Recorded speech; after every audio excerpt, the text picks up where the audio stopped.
Hello.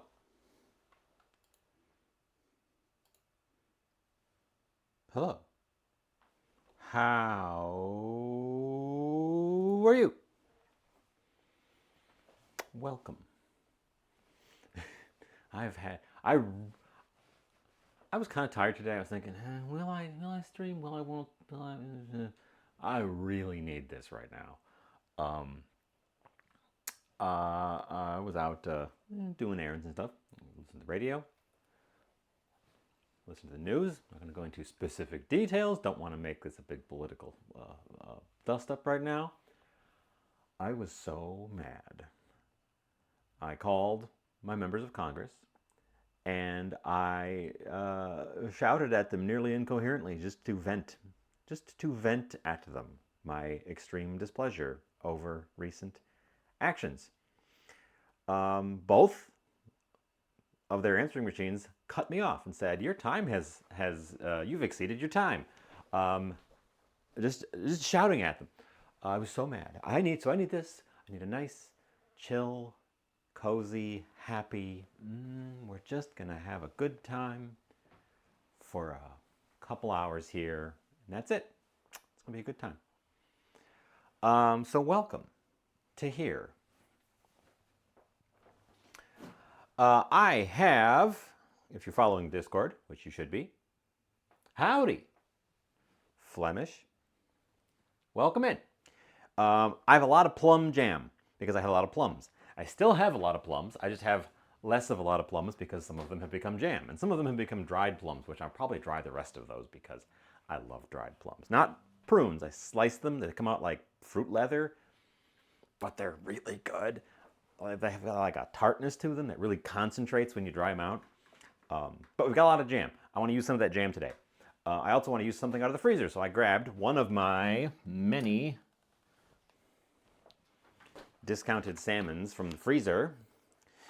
It's defrozen. It needs to be trimmed up. There's a bit of a belly flap there. We can do something maybe fun with that.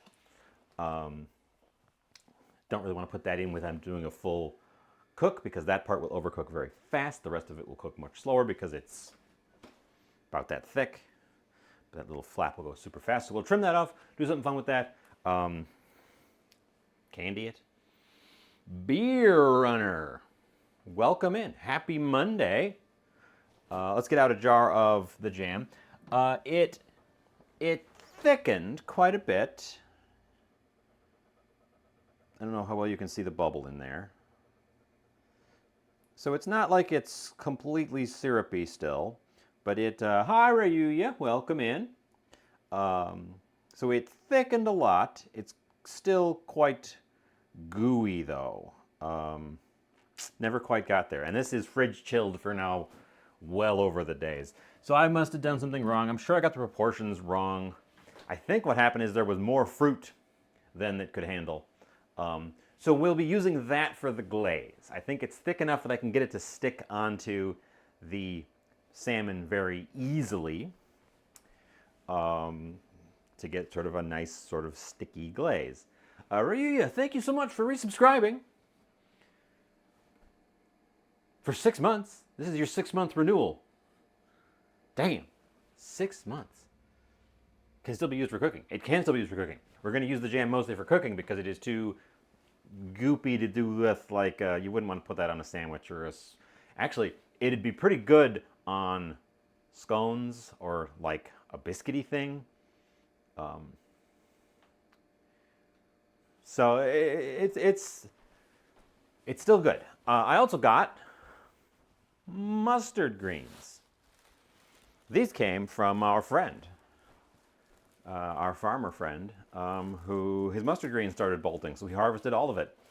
So I got some mustard greens. I wasn't planning on doing mustard greens, but hey, I got a ton of them now. So we're going to do a sautéed mustard greens as a side. And then the other side, I have kiwis, which were also in the discount bin, although this time I only got 8 of them. And they're in great shape. They're not over the hill at all.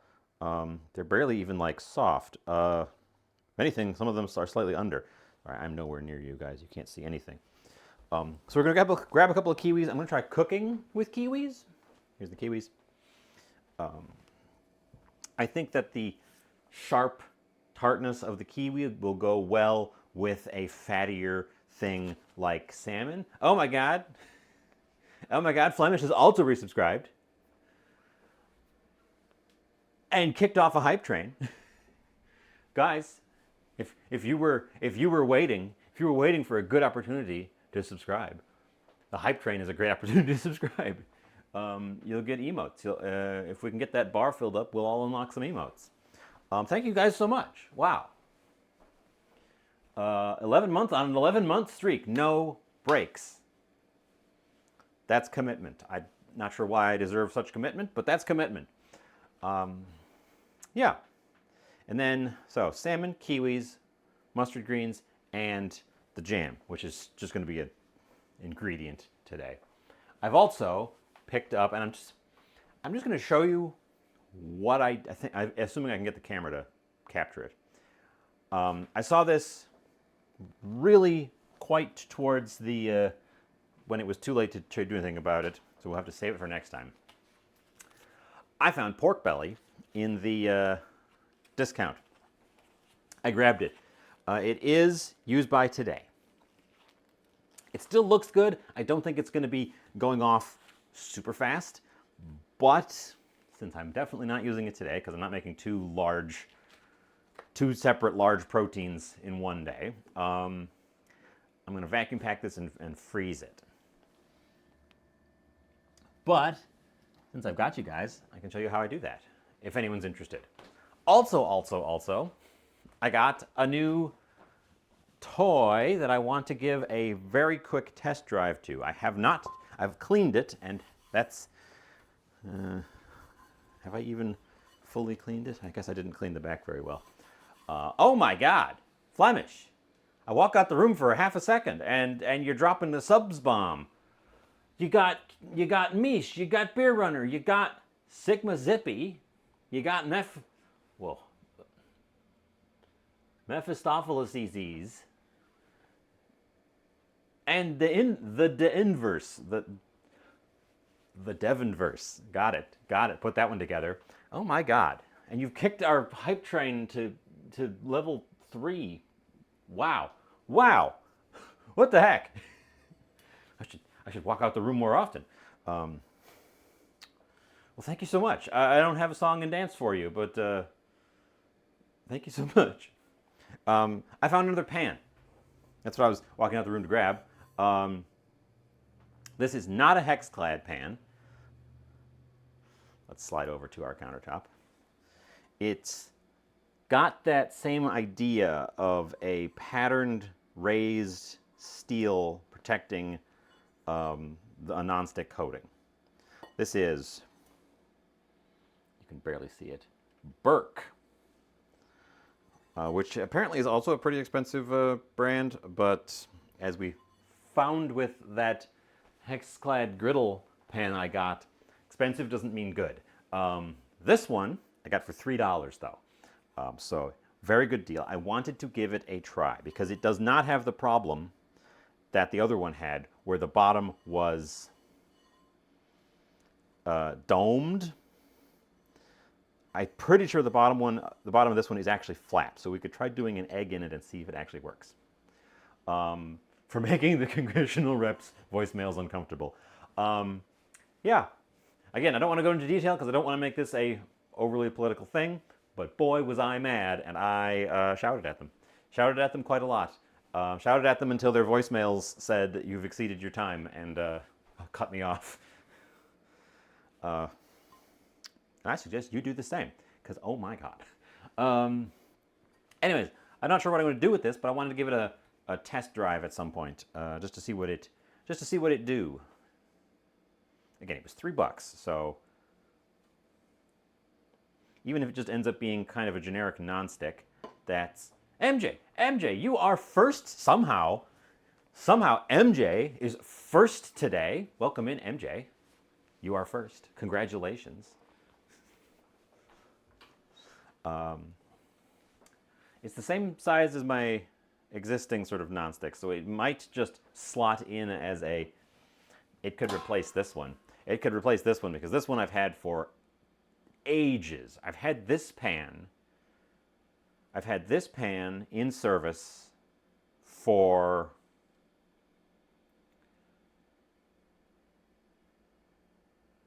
14 years. And it has given up on me. You can see that mottled blotchiness. It's worn through its nonstick. It's finally gave up.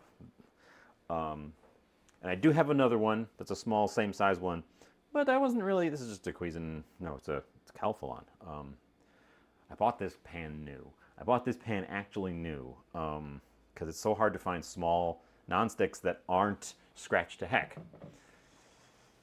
But I don't know if you can quite see. When they stamped the name in the back, it stamped an indent in the front.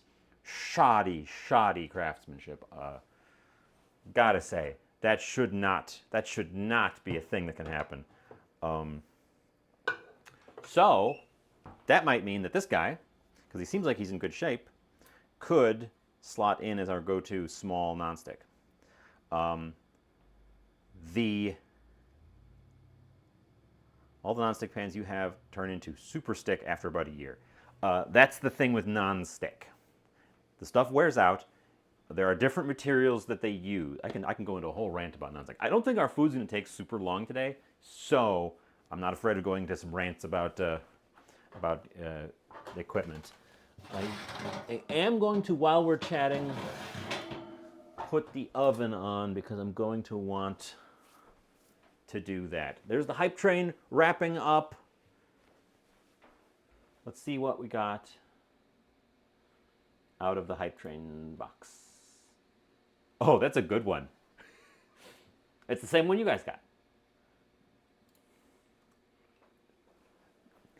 That's a good one. I really like that one.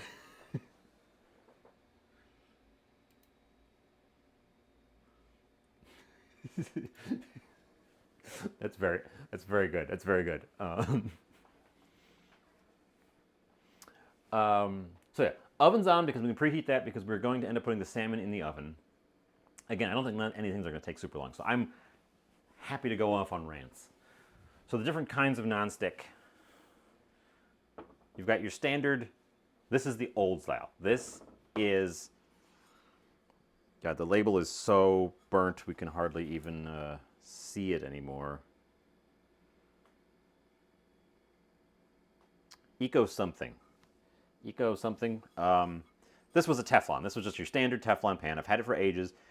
If you've got a pan like this, it's not going to hurt you. Don't be afraid of the Teflon nonstick coatings. They're not going to hurt you. Teflon is super inert. If little bits of Teflon get off in your food, you will just poop it out. It goes right through you. The problem with Teflon pans is that the manufacturing of them produces a lot of toxic stuff. So if you've got one, hang on to it, take care of it. Miss Sepsi, hello, welcome in. We're going off on a little bit of a tangent about nonstick. Welcome. We've got some ingredients, and I was talking about this pan, and it just set me off on a rant.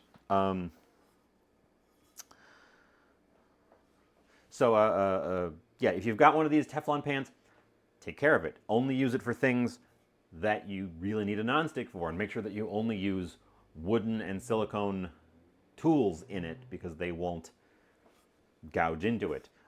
To preserve that nonstick as long as possible, because the goal with the nonstick pan is to not have to get a new one for as much time as possible, so that they don't have to make new ones as much, because making them is what produces all the nasty stuff. Your pan at home is perfectly fine. This kind, supposedly, this metal patterning that they put in there is supposed to help with that. The coating on here is, I don't know, it's not literally Teflon anymore, but it's the same kind of thing. It's a super inert material. The theory behind this stuff is, behind these textured pans, is that the metal stuff here will protect that nonstick from damage through use. Now, that means anything that can get in between those dots, like, say, the point of a knife, will still damage it. But something that's nice and broad that can't, like, say, the straight edge of a spatula, will just glide over the top of the metal bits and not hit that nonstick. That's the idea behind these. So you can use something like this in there, but you can't go digging around with a fork because you'll gouge in between those little dots.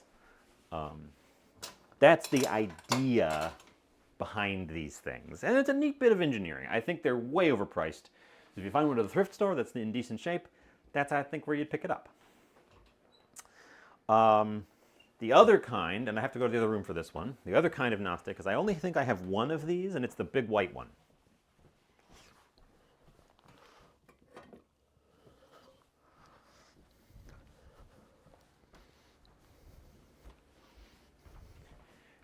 It's our friend, the giant white pan, this big guy. So it's enormous. I use this one as a stand-in for a wok a lot. This is a ceramic coating, so it's not as non-stick as the chemical Teflon coatings. Stuff will still try to stick to it, just not as much. But the trade-off there is what you get for that trade-off is it's a lot more durable. You can, if they've got, they'll say on it if they can go in the oven. This one can't, I think, because of this handle, but the ceramic stuff can go in the oven if you've got one that is set for that. And it'll take a bit more abuse. Obviously, this one does have a little chip in it. It did when I got it, because that's why it was at the thrift store, but it was just a little tiny chip. So these guys, they sort of hit the difference. They also reportedly don't last quite as long, but because the ceramic stuff isn't that toxic chemical, it is less hazardous to manufacture more of it. And there's a bunch of other, I'm looking through my other pans. I wish there was a standardized way of labeling these things so you know exactly what the material they're using in the pan surface is. Because a lot of these companies use all these names. Glacier, thank you for working and lurking. I'm going to continue my rant for a little bit. They don't tell you what the stuff is made out of. I tried contacting the Hexclad company to ask them what their stuff is made out of, and they would not tell me. There needs to be some kind of standardized labeling for this stuff to know what the materials are, because I was like, ours is made of ceramic. What kind of ceramic? So what is the actual material? Is it ceramic silicone? Is it ceramic with a Teflon additive? Is it just Teflon that you're calling ceramic? Because apparently you can just do that. Yeah. So, in general, and then of course there's the nonsticks like cast iron, carbon steel, where you're building the nonstick yourself by adding layers of oil and hardening them on to create a glossy polymer that can be very effective. It's never going to be as effective as straight up Teflon. Nothing is. But you get a pretty good result. It just takes a lot of work and you got to maintain it. But you can maintain it, and you can always, if you mess it up, start over. You cannot repair one of these guys. This thing cannot be repaired. I keep it around in case I need an extra pan for something that is kind of sticky but doesn't really stick, and also because I don't have a lot of pans this size. My smallest plain old stainless pan is close but a little bit bigger and dusty. I don't think I've used the small stainless in a while. I use the one up from that mostly. Anyways, rant about over. Also, Glacier, you're not first. Congratulations. So this guy, he's the new pan. We'll see what he does maybe today. I've got him handy. I've got him handy. Yeah. Okay, so we should get started on something. This was a discount salmon chunk. This is the collar end, so the fish's head would have gone on this end, and then the body would extend back this way. So it tends to be a little bit fattier up here. It's a nice piece, I think. It's also got a big belly flap because it's where the belly part of the fish was. And this was an Aldi purchase. I don't know what price it was anymore because they put the sticker here on the inner packaging. It was a very large salmon. I'm assuming it was a farmed king salmon because it's kind of pale and also big. But yes, it was a very large salmon at some point. It was probably, based on the taper,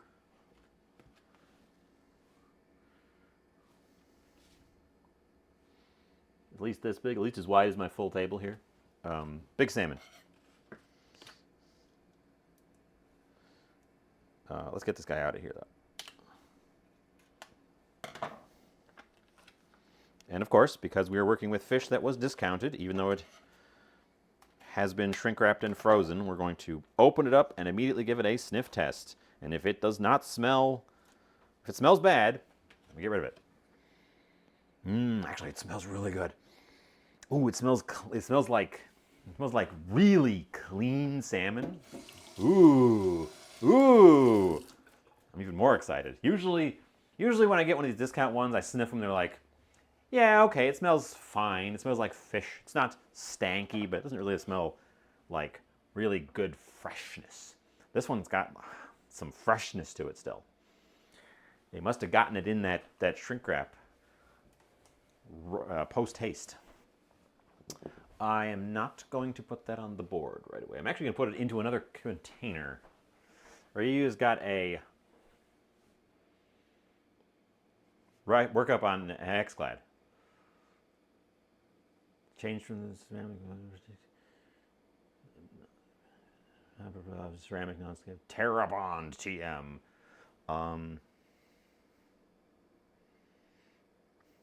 Free from forever chemicals probably means that there's none in the finished product. The problem with all these things is that there is none in the finished product. The toxic stuff is not in the finished product. It is a solvent that is used in the manufacturing process and rinses away. But when they rinse it away, then that's when the environmental contamination happens. And they were never going to admit that they're doing that, but we know they're doing that because we keep finding the stuff just out in waterways. Oh, I do need the cutting board because we have to trim that belly. So let's get this guy out of his plastic prison. We also want to check him over for bones.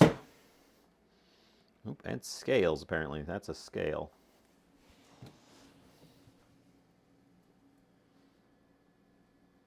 That was a scale. There's a couple of scales just on the surface there. But this bit under here,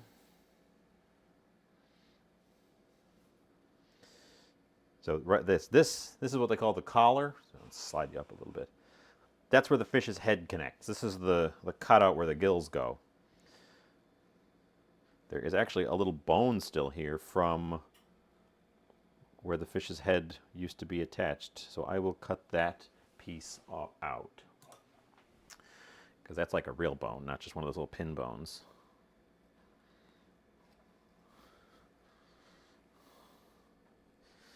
But this belly piece is long and thin, and that will cook very, very differently than this fat part. So we're going to cut that off and do something else with it. I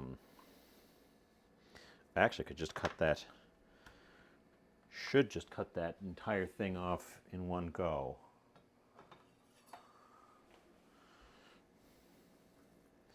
So you find the place approximately where it, because it gets the thickness on the other end kind of gives you your guide. So we're going to try to cut it right about there. You could leave a little bit more. You can leave it out a little bit more, but I'm gonna try to make this relatively even. So we're gonna cut it on a slight angle right about there. We're going to go right through the skin. No, we're not. We're going to have to take a second pass to get through the skin. Oh, there are scales on my skin. Check it out.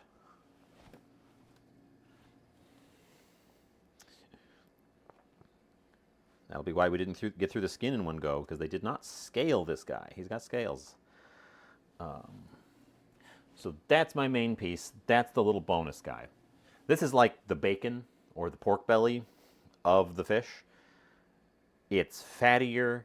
It's this nice thin strip. It cooks up really nice. It also makes really good sushi. The really fancy tuna belly, that's what this is, but off of a tuna. You had to gut a fish. You had to Google how to gut a fish.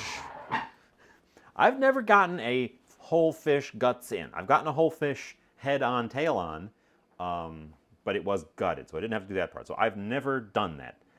I suppose eventually we'll get to that point where I'll have to do that myself with one of these. The direction of my cooking is in the direction of doing that more and more. So that's our nice piece. I didn't feel any pokey bones when I was running my hand over it, so I'm going to assume that it's just fine.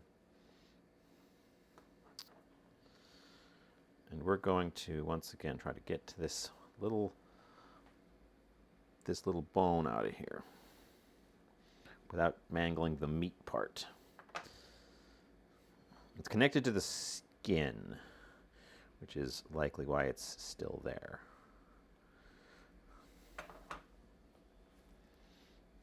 In fact, actually, I could split this. I could split this right down the middle again. Make two strips out of it, and then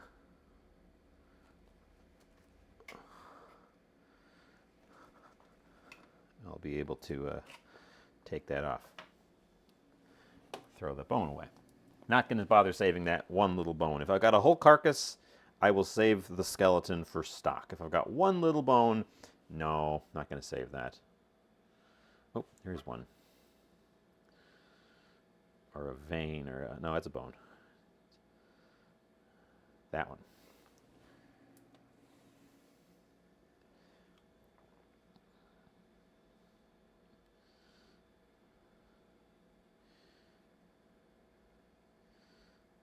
Yeah, they definitely attempted to bone it.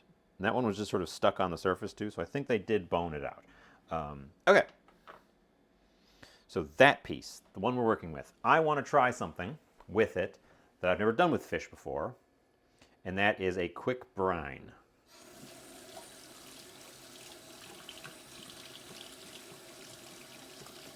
In particular, because this fish was frozen.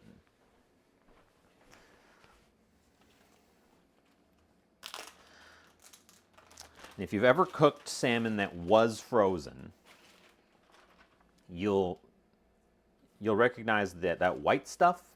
I also want to get I want to get the scales off of this. That white stuff that leaks out, it happens on other meats too, but you can really notice it on fish. Is protein that's been broken down by the freezing process a bit.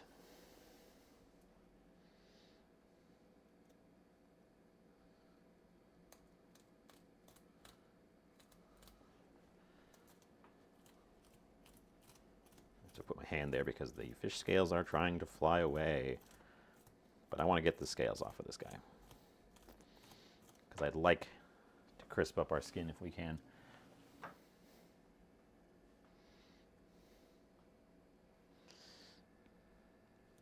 I know this isn't super proper. In fact, if one of you knows a better method for scaling a fish. I think I just lost a scale into my spice rack. That's not good.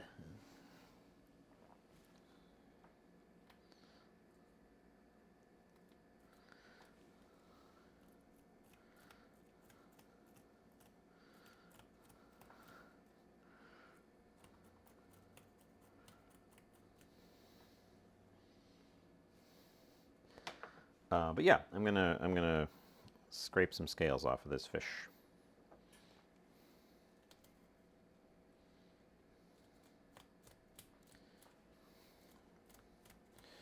Do it this way, because if they fling, they'll fling at me instead of at the wall.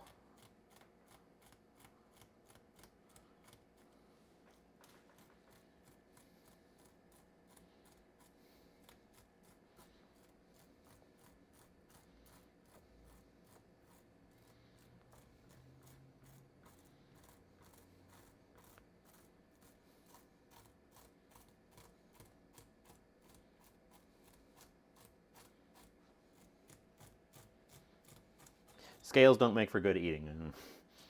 It is just a...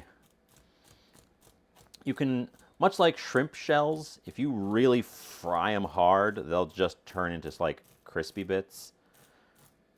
But we're not doing that.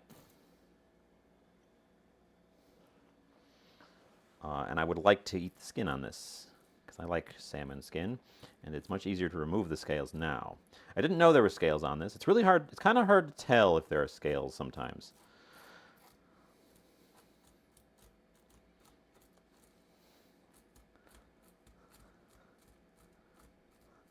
I also don't want to gouge up this exposed bit of meat on the end here.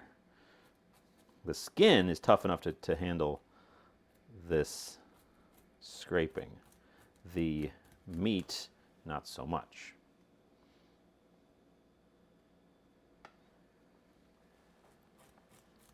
I believe one of the scales is stuck to my glasses. So while I'm doing this sort of mindless scraping, what's everybody else doing today? How's it going? What's cooking? Etc.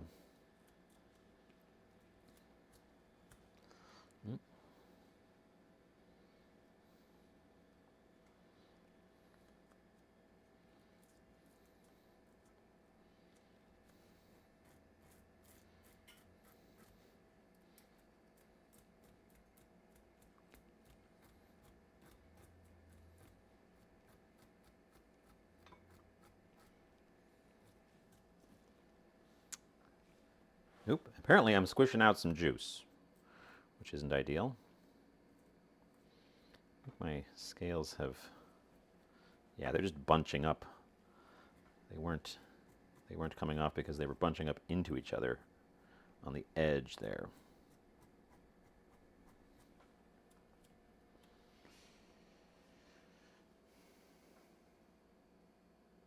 Flemish is pulling weeds.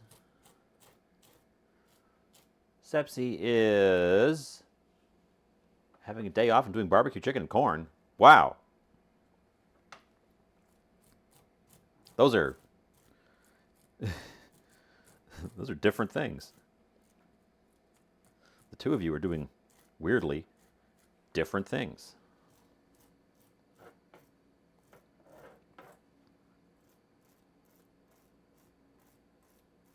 The smaller scales are easier to scrape than the bigger ones. The bigger ones get caught on each other a lot more.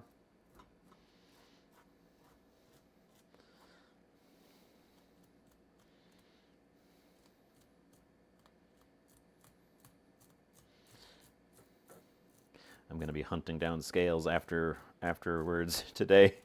I'm sure there are, yeah. Oh, one of them landed in my water.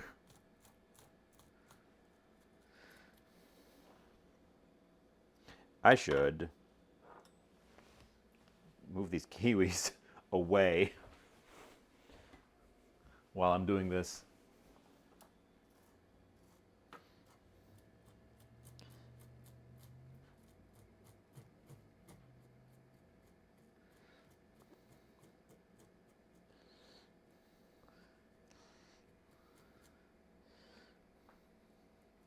I had a very busy weekend at the game store. We I don't know if any of you follow the Magic the Gathering Final Fantasy crossover came out on Friday, And it was a big seller, and we had an event for it at the store as well.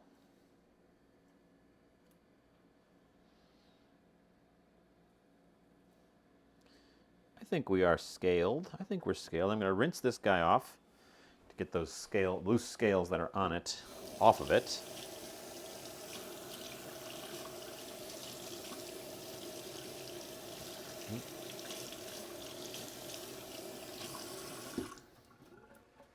I'm going to realize that I want to pat it dry. And left the paper towels over there. So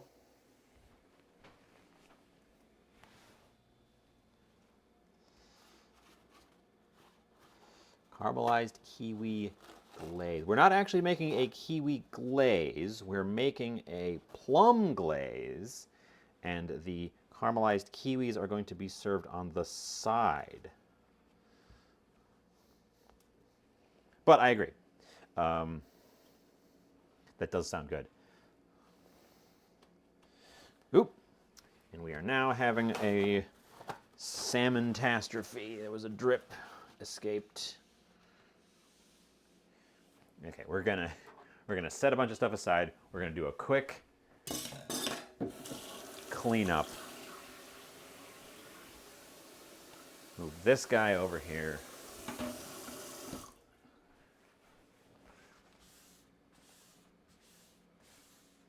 Because yeah, that salmon, again, that's the stuff right there. That juice that's coming out, it's moisture from inside the salmon mixed with proteins that have been freed up by the freezing process.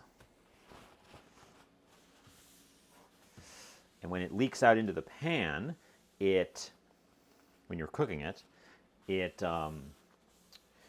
turns white and solidifies, and that's what that sort of white, kind of goopy looking stuff that you'll see in a pan where you're cooking previously frozen meats. The freezing process frees that stuff up.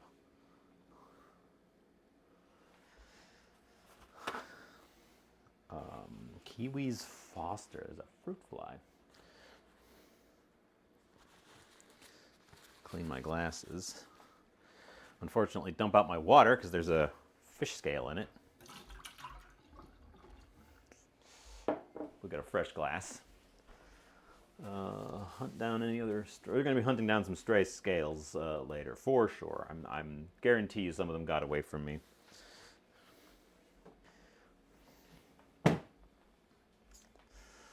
Anyways, this guy. This is our piece of fish that we're working with today. The belly flaps are. We'll play with those later. There's a scale. We'll play with the belly flap pieces later. There's a scale. There's a scale. Oop, there's a scale. Oop, there's a scale. Oop.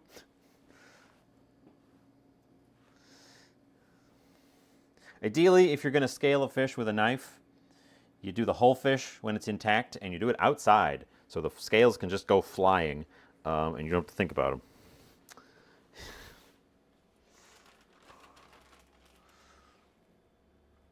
You bought a $2 fish scaler on Temu. Well, your mistake there was Temu. I am all in favor of $2 fish scaler. Temu, not so much Temu.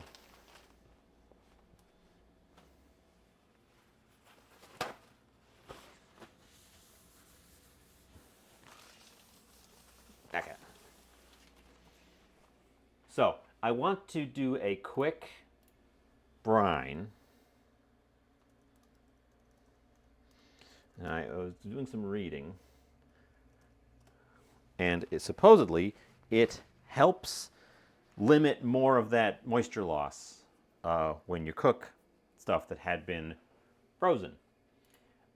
Fish takes on brines much faster, marinades and brines both, much faster than land meat. Ugh, that's the Bon Appetit website. We don't go there because they're nasty.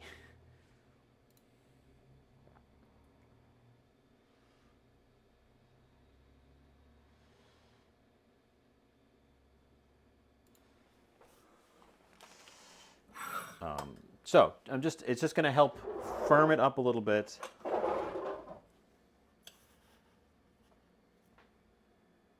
So I'm going to take a heaping tablespoon of plain old salt, chuck it in there, and then some cold water.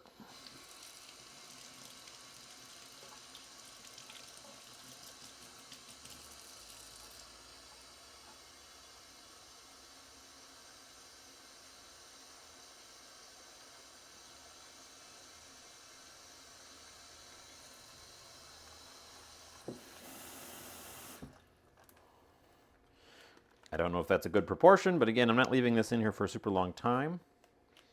If anything, it's probably not enough. If I was to guess, I would guess that that's not enough salt.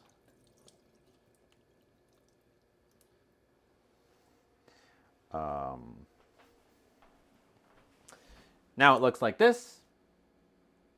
Just filled it with water, zipped it shut, squeezed some of the water out to make sure I could zip it shut. And that's just going to sit in our sink until I need it. Just going to infuse a little bit of salt into it, and the salt should help those proteins firm up just a little bit. That's it, just a little bit. We're going to construct a glaze. Get out my brush. Brush. Brush. Brush.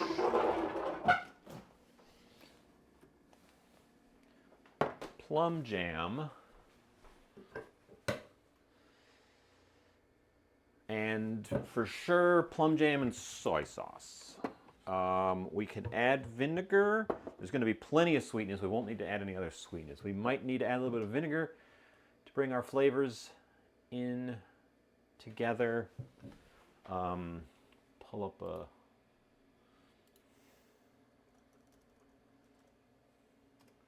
Plum-Glazed.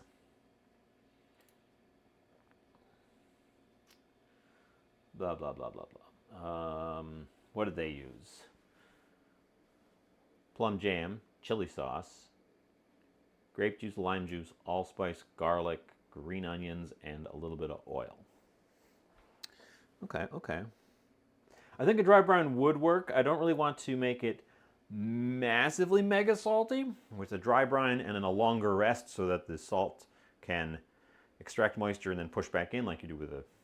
Because dry brines are kind of wet because the salt extracts moisture from the meat, and then you let it keep resting and the meat reabsorbs the salty moisture, the salty water.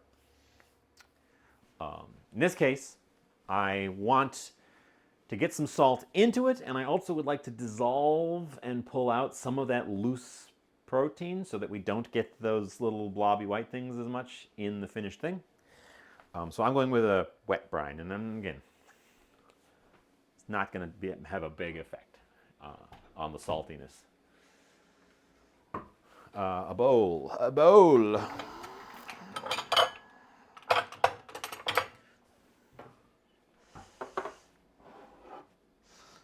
This is the first jar we're opening of this plum jam, so I don't even know what it actually tastes like. When I put them in the jars, it was boiling hot, so I didn't get a chance to taste it. It kind of gelled.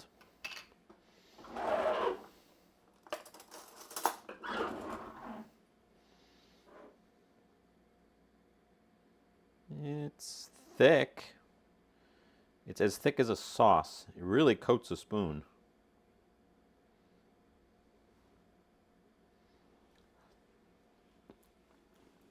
Oh, it's quite tart. Very sweet. Very plum forward. Oh, it's super tasty. Oh boy. Granted, I love plums, so It tastes like plums. Boy, if this had actually set and I could use it just like jam instead of what it turned into, I'd be making peanut butter jelly sandwiches all the time with this stuff. It's it's tart, it's sweet, and it's just bursting with plum. Plum. Ooh, this is gonna be this is gonna be tasty. For the glaze, we want it. We don't actually want it much thinner than that. Unfortunately, you would start with a jam when you're making a fruit glaze like this, but you'd start with one that had actually set, and mine didn't set, so I have to be careful not to over dilute it, or it'll become too runny and it won't cling to our fish. But we need to get some salt and some other flavor in there because your glaze doesn't want to be just straight that. Now, the one I looked up, which is from all recipes, has no added salt to it, actually. So we probably can go quite light on the salt. They did put some garlic in theirs.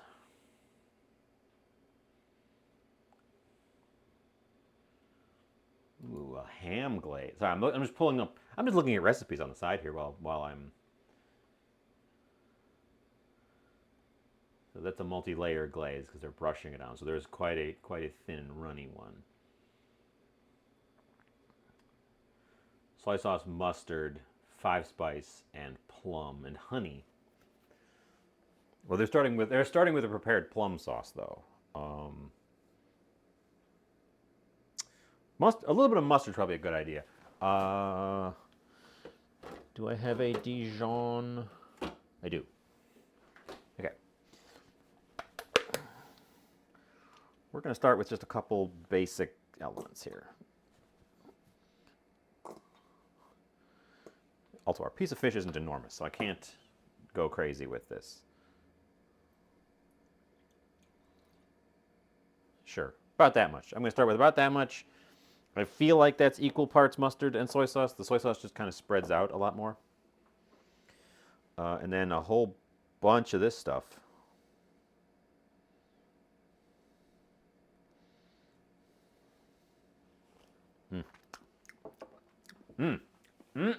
Tasty. Okay, Glacier. Stay safe, drive well, all that jazz. Let's whisk this together, see what it turned into. It should be very purple still.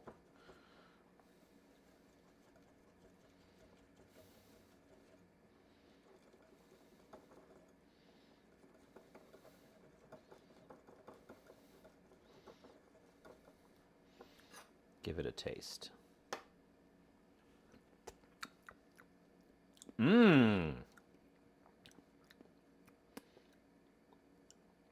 Possibly a little bit too much mustard. It's giving me honey mustard vibes with the sweetness mixed with the mustard.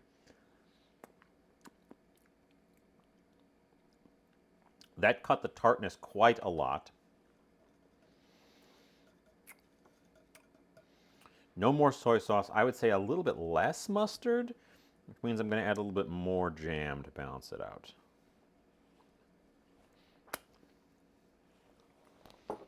Mustard's pretty assertive, I guess.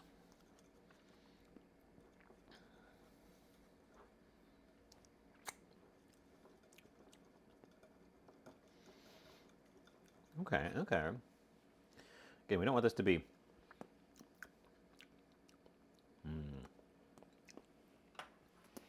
I don't want to add too much other stuff to it because it's pretty good.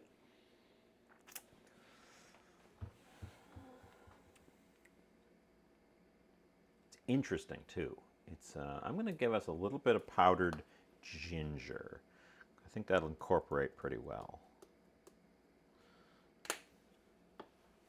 And a little bit of garlic powder as well, but very sparingly. Give it a little bit. Just that much, just a little bit. I feel like flavors are going to cut through this pretty readily. And a dab of oil, I think, will help in the actual glazing process.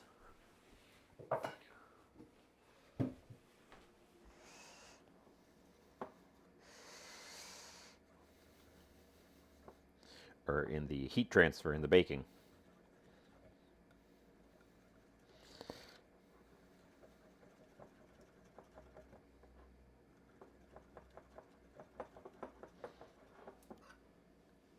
Tasty taste. It's really good. I'm not going to overwhelm it with 5-spice. I think 5-spice would go well with the flavors here, but I think it would also kind of take control of the flavor profile of this thing. So I would say half as much mustard as you add soy sauce, because we had to overshoot a little bit. Or a less assertive mustard than a Dijon. I don't know if you're going to find a less assertive mustard than a Dijon, but maybe. Honey mustard? Because it's already kind of sweet and cut down. We'll put that on our salmon when we put it in the oven. The mustard greens don't take very long, and the kiwis are a pure experiment. Like I said, I don't think we're going to take very long today, so I'm not afraid of going off on weird rants.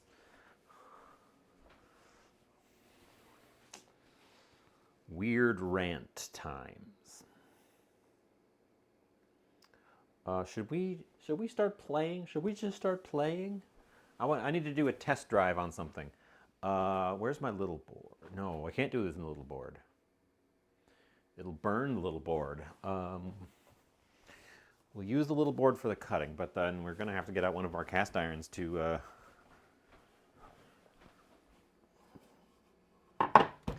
Little board. Kiwi. And knife. American yellow mustard is pretty bland. But it's also very vinegary. Oop. I guess they are losing tension a little bit as they've been sitting around. Kiwi.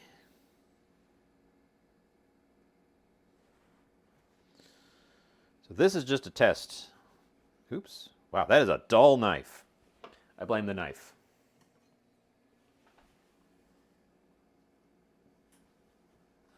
Oop, there's an ant. Don't like that. Don't like seeing that. Boy, that is a dull knife. We're going to take that one and get sharpened. Get that guy resharpened. Okay, I want to see what happens with the kiwi.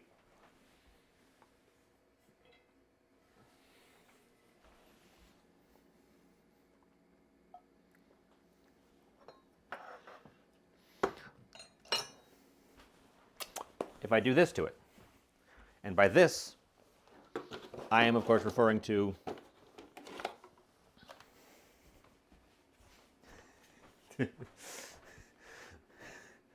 the heat gun. I want to see what it does. I want to see how this reacts to this device.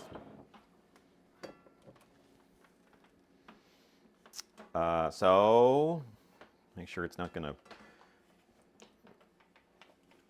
melt its own cord here.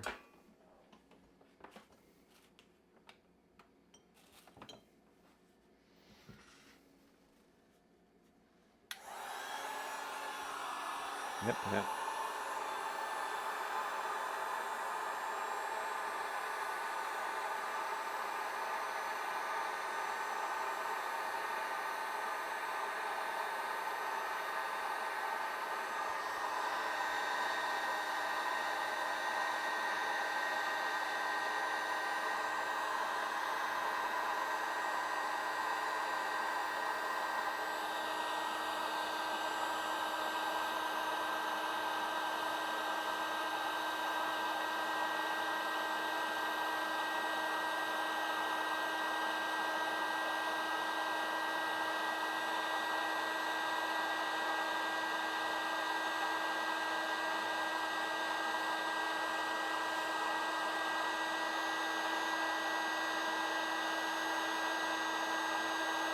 I'm being quiet because this thing is quite loud, but I always forget that the stuff isn't as loud for you guys.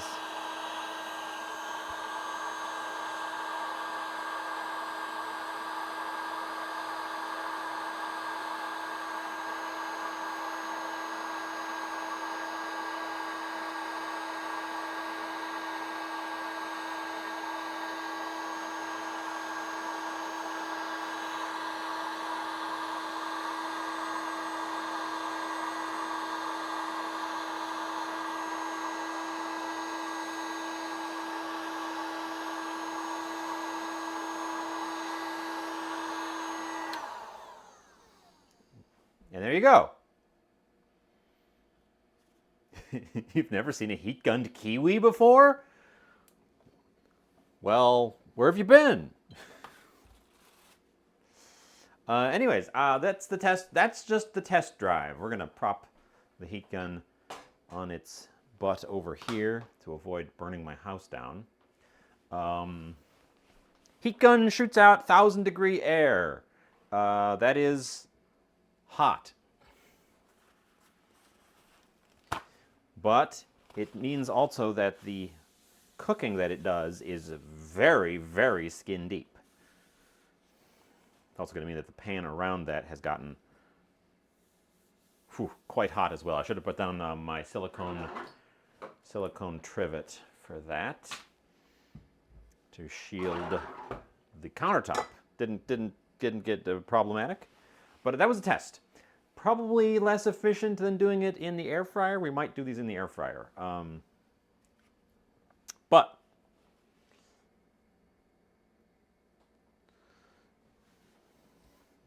that's what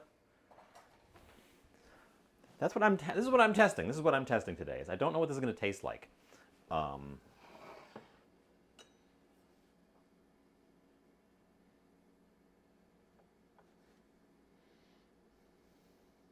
My concern with doing that in any other cooking method is that the kiwi will over-soften, turn to mush,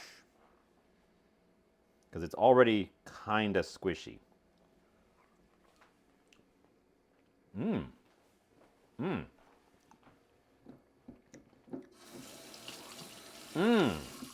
Interesting.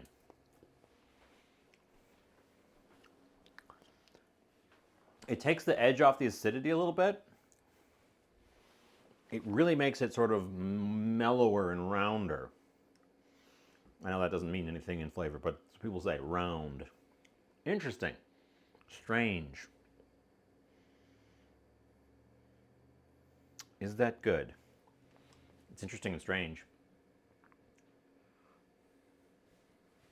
It's interesting and strange, but is it actually good?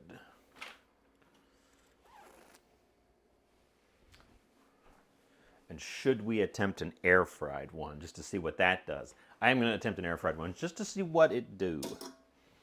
Just to see whomst it do. Let's get the air fryer plate out, cut another slice, chuck it in the air fryer.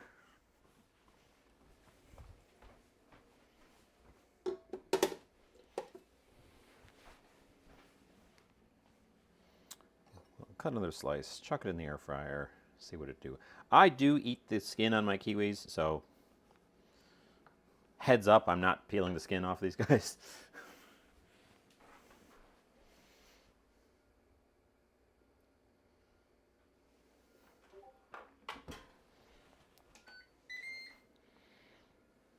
Let's see how hot my air fryer goes.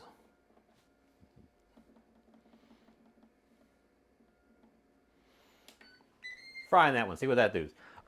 Tyne draws. Tyne. Hi, Tyne. Welcome in. Welcome, Raiders. Welcome to what is currently just some nonsense. The title is very aspirational today. Welcome. Me, I'm jovial. You can call me Jovian or jovial. I cook at this time slot on Mondays, and then I always talk about cooking at other time slots, and maybe even playing games or doing other things, and then I never do them. But welcome. Get on in here. What were you doing today? Let me throw a shout out.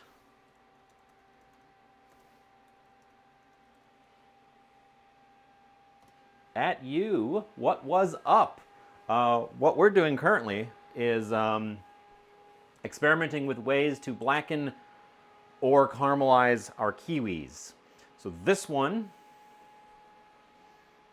here, we just heat gunned. And the heat gun is ventilating itself over on the stovetop there.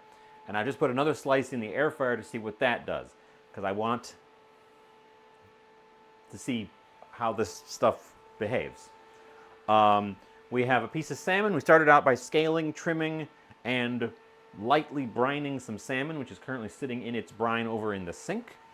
I've got the pieces of the belly flap that we're going to do something fun with. Who knows? And I've got a plum glaze ready to go over here. Thick and sticky from my homemade plum jam. And a few other things. Soy sauce, ginger, a little bit of oil, a little bit of garlic.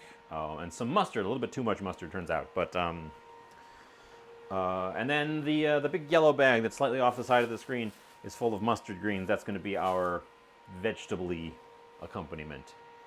Yeah, kind of a slow mover today, and we are playing. We're already an hour in. Darn, I just looked at the thing.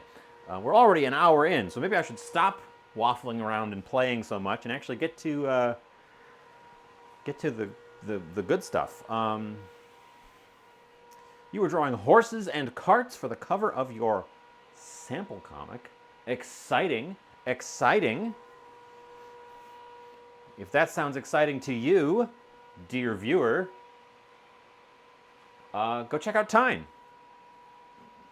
I don't follow a ton of art channels, but I do follow a couple of them, and they are usually good, chill times. Because art is one of those sort of slower things. Not a lot of wild action. Not like this nonsense. Not like this nonsense. Where you never know what's going to happen because I never know what's going to happen. I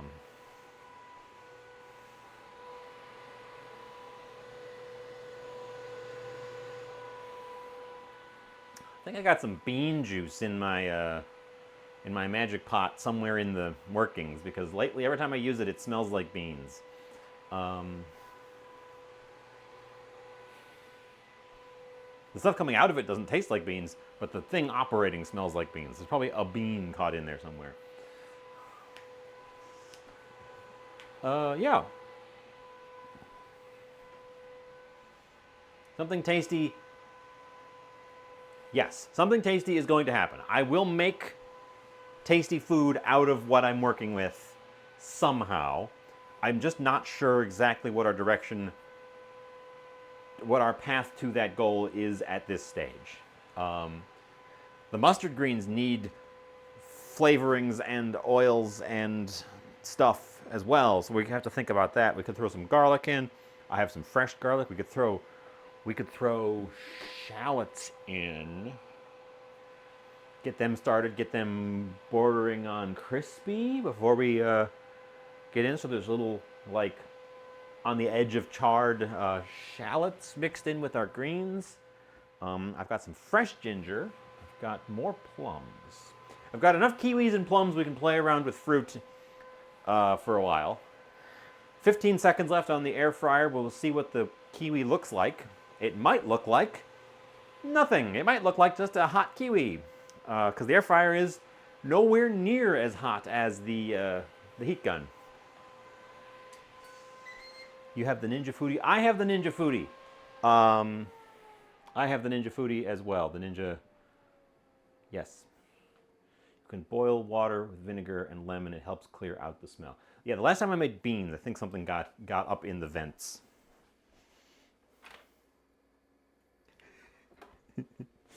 Well, what did I just say about the... It's going to be hot, so we're getting chopsticks out in order to retrieve it. But what did I just say about what we're going to see when we open this thing up? Oh, it's sizzling. It's sizzling. It's sizzling. It's got a little crease from where it was touching the pan. It's steaming hot. Still just looks like a piece of kiwi though. Didn't actually like do anything. I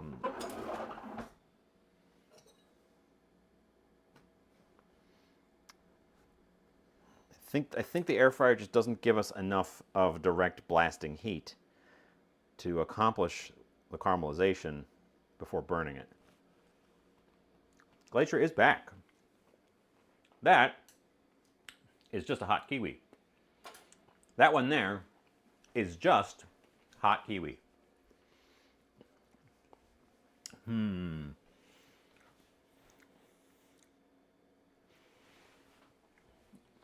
What do you think? Can we throw them in a pan? Is that a thing we can do?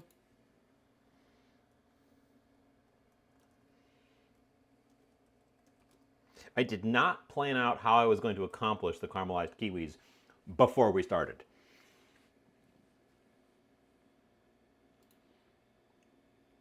So,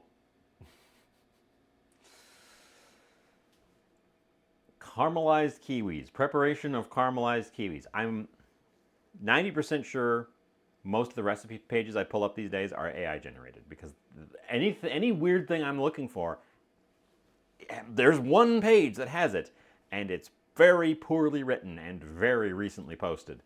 For example, preheat the oven to grill application. Peel and take the core off the pear.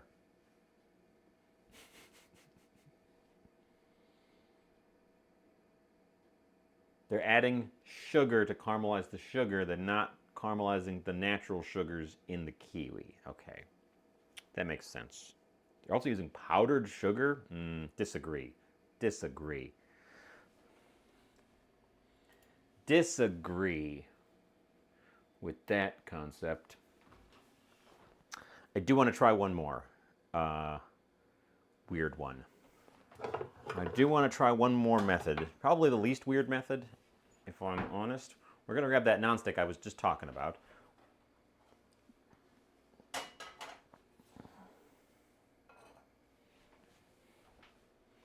We're going to grab that nonstick I was just talking about. We're going to slide over here. We're going to put it there. We're going to adjust our tripod a little bit because I think I bumped it. Is that good for you? That looks pretty good. Get the heat going on that one, the high side of medium.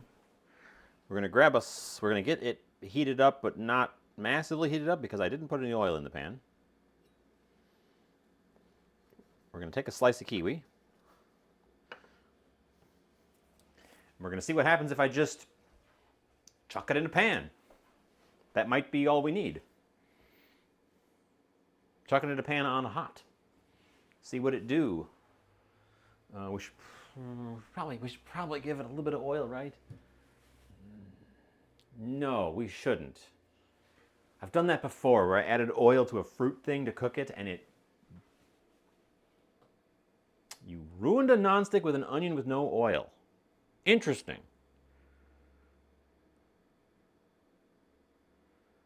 What happened to it? Please elaborate. Now I'm curious. What happened to it? I know heating a nonstick with nothing in it is not advisable because you end up overheating the nonstick. So, keeping an eye on this one. I want to get it hot before I put the thing in there. So I want it to sizzle when I put it down. So I'm not putting it in there. I don't want it to internally steam. I want it to start to sizzle right away. You're trying to char it for pho. Burnt the sugars, never washed off. Interesting. I'm surprised. You're not supposed to heat a nonstick pan with nothing in it because it will, your burners are easily capable of exceeding the maximum temperatures of the nonstick. It sizzled immediately, so that's as far as I want to go. Your burner is easily capable of exceeding the temperature limits for the nonstick stuff. That nonstick stuff starts to break down at about 500 degrees. I don't know what that is in Celsius. So with nothing in the pan to suck up that heat, the stovetop will easily exceed that. We do not ever use the heat gun in a nonstick pan. The heat gun at 1,000 degrees will completely delaminate that pan. It'll eat that stuff off the pan, and it won't just make it peel. What it does is it causes it to vaporize. You get toxic vapors when you just burn the crap out of your pan. That's also why you're not supposed to put it in an oven.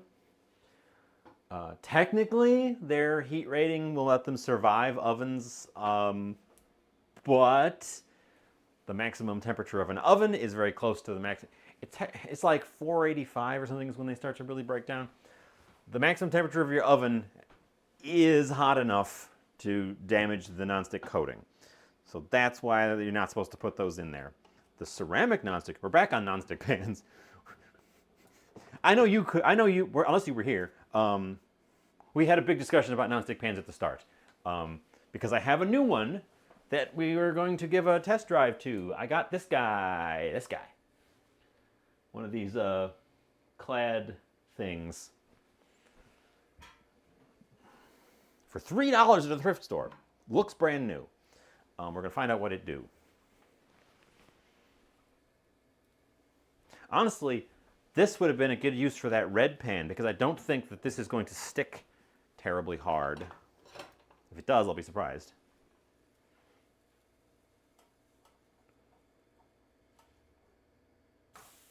Hey.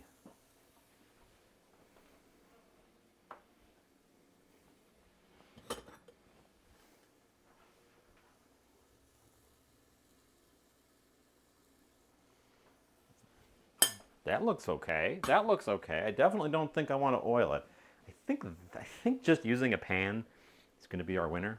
The air fryer was out. The air fryer did not do what I wanted to do. It would have to be in there for so long, which makes sense. Things that are high in moisture, like fresh fruit, because of the way the air fryer works, you'd end up drying it out fully before it would start to brown. The air fryer works best on things that aren't really wet. Or if they're really wet, then they're coated in something that's less wet. You don't put like battered things in your air fryer, it won't fry them properly. Breaded things, fine, because the outer surface of the breading is pretty dry. I think that's working though.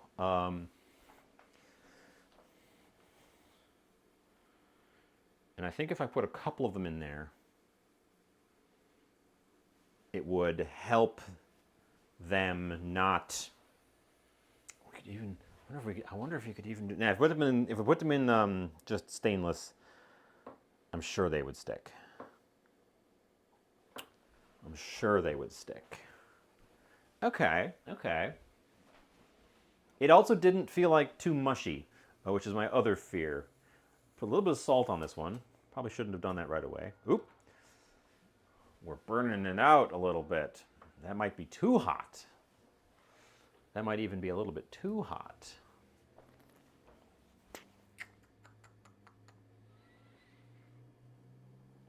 My thought is that the kiwi, with its sweetness, but most importantly, its sourness, it's got a strong sour acidity to it, will be a good accompaniment to a sweet and fatty meat. And the greens will also be oily and savory. So that's my thought. Something that's neither of those things and also brings that acidity. The same reason you have a pickle. Same reason you have a pickle with your burger. It's that sharpness, that acidity balances out the fattier elements. Okay. Heat off. Pan off of the burner. And let's test this one. I did salt this one. Probably shouldn't have done that. It looks about the same as the heat gunned one, but it's softer. I am cutting the middles out of these as well. It's softer, but not floppy soft. It's very hot.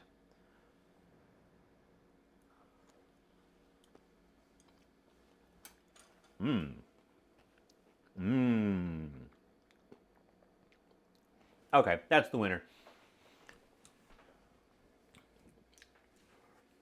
Easily, that's the winner. We're doing that. Sorry, Heat Gun. You've done a few good things in your life so far. You'll be great if I ever need to brulee a creme.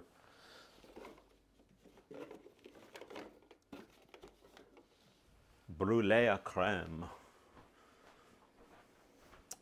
Okay. So we're going to pan fry the kiwis. So yeah, let's start throwing stuff together. We're at the stage where I'm just going to start throwing stuff together, and it's going to happen. This is happening. You can't stop me.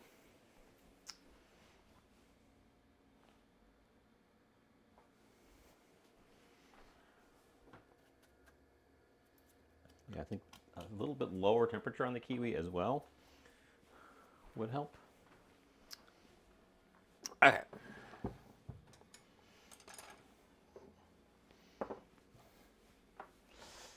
Okay. Okay. Pan.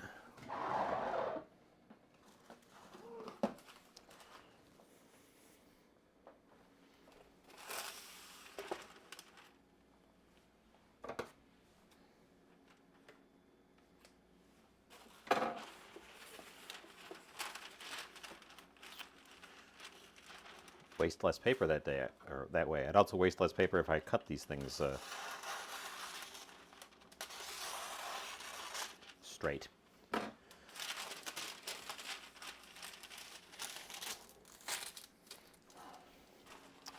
Parchment. Pan parchment fish. I don't know how long it's been in there. It's been in there since I put it in there.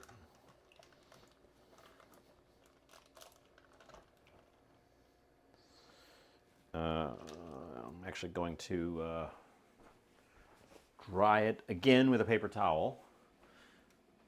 If it's wet, like wet, our glaze will not want to stick to it as well. It'll run off. So we're going to pat it dry.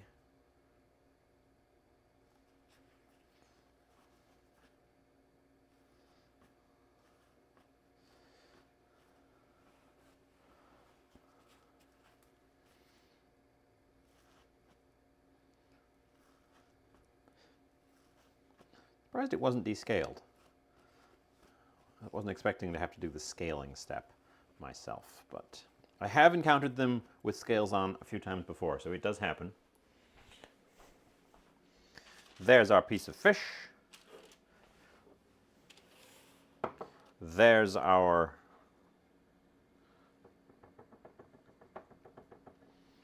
plum glaze. And we're going to attempt to just give this thing a relatively even coating.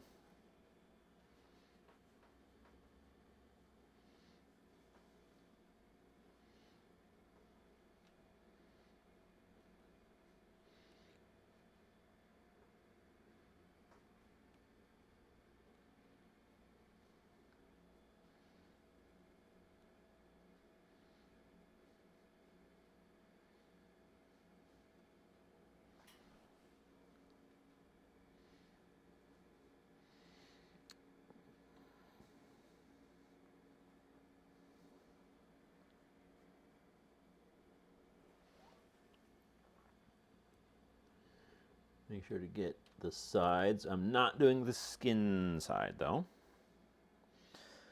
I'll get plenty from just the stuff dripping from the top.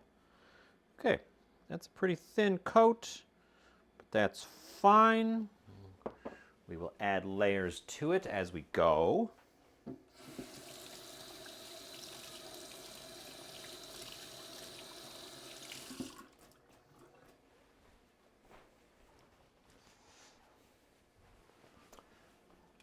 Chuck that guy in the oven and proceed with our lives.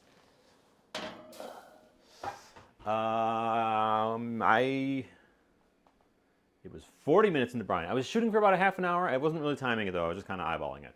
I was shooting for about a half an hour. It was a very light brine as well, so we're not like salting this thing to heck. But thank you. Benefit of having all this stuff on camera is you can literally go back and check. We don't have to just guess.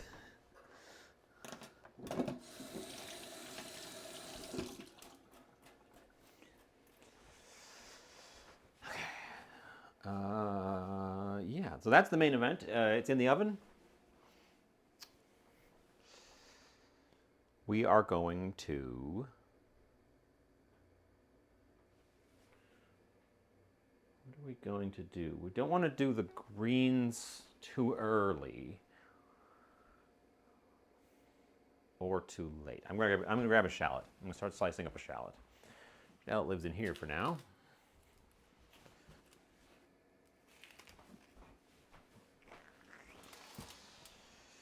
One shallot. One board of cutting. Oop, I cut a little bit too deeply in this board. I've got some lines forming on it.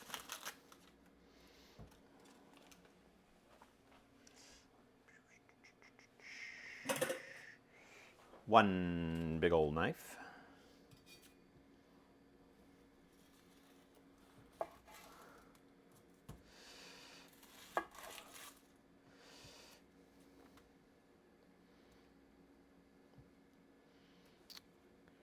For a shallot, it's always got those two lobes in it. I like to cut it through that way when I cut it in half.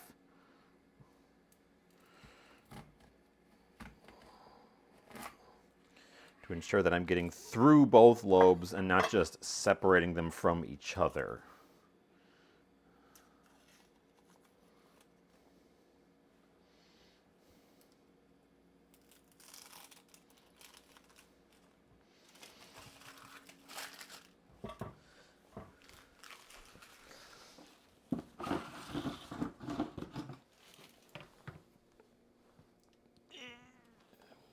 Should leave that open. I keep throwing stuff in there. I'm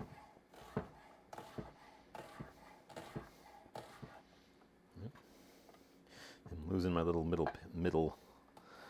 the little bits from the center.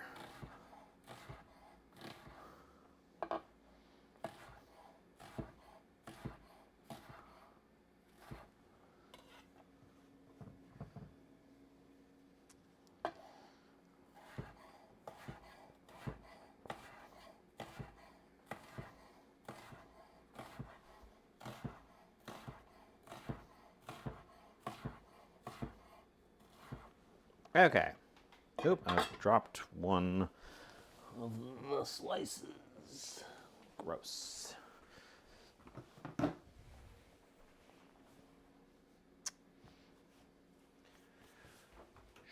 Shallots. The pan needs to be big enough to accommodate the greens when they're uncooked. So I'm gonna go actually get that big white pan from the other room. It's too large, it doesn't fit in my sink. Or in my, doesn't fit in the sink either, but it doesn't fit in the kitchen. It doesn't quite fit on any of the burners. One of my shallot skins got away from me. I just saw it. I was walking past.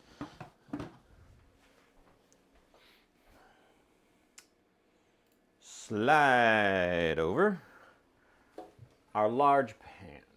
We're hitting it with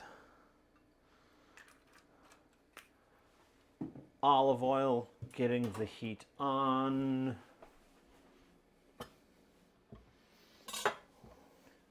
And I'm not even going to wait. I'm just going to chuck our shallot directly in.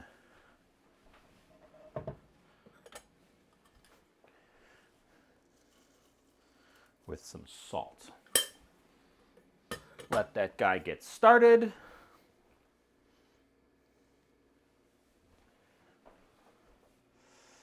Just gonna let it sit like that. I'm not even gonna stir them around.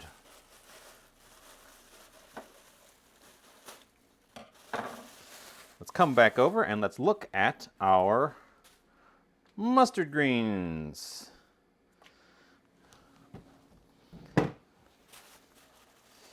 Gonna sort through them, make sure that they're, that's not a mustard green. It's not even the same plant.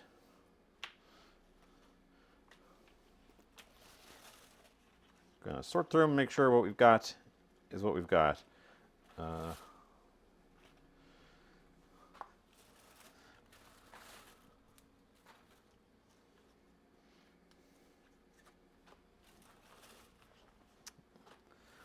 All different sized ones. The stems get kind of tough toward the thick parts, so we're going to trim the thick bits off the stems. Some of them are already kind of breaking at a good spot.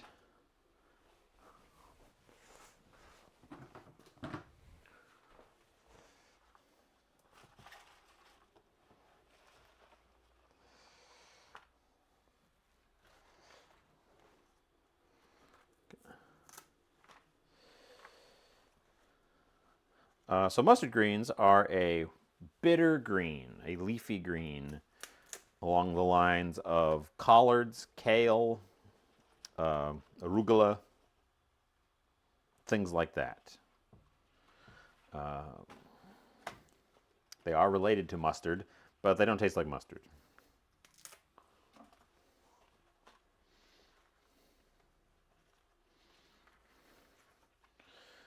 Especially these small ones.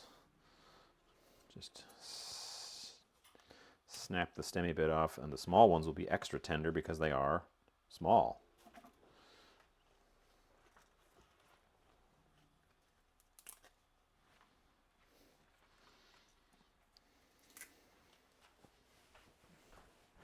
And that's not even half of what I got there. Actually, that's just about half of what I got there. Throw that one in. That one doesn't look super good, so I'm going to take a little bit more off of that one. So they will also shrink up quite a lot. So we're going to cut them, but we're going to cut them big.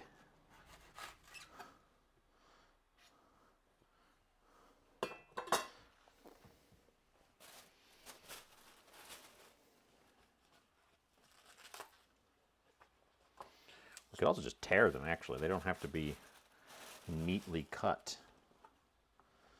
They can just be torn.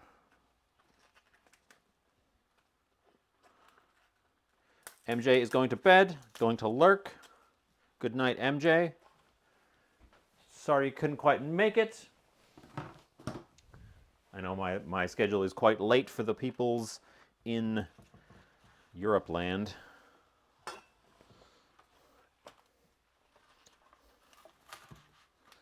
As always, the pictures will be posted. Discord link at the top of chat, pinned at the top of chat.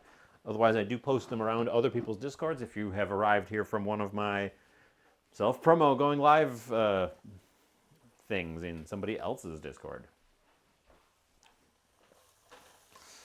Okay, I'm gonna slide back over to the stove, get the shallots stirring around.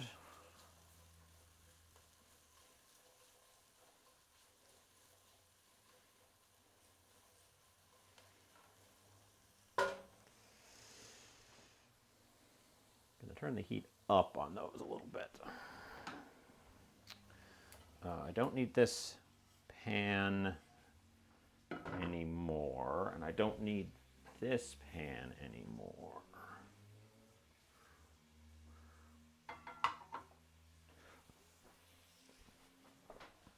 We're going to take a peek at our salmon. I don't think that the meat part is done, but the glaze might be tacky enough to add another layer. So let's find out.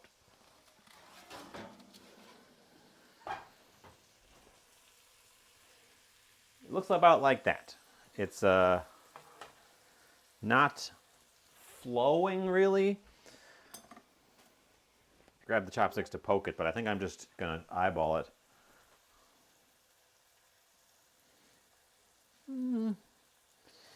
Maybe a little bit early. I am gonna continue giving it some extra on the sides, on the flanks here, but probably a little bit early. It wasn't quite at that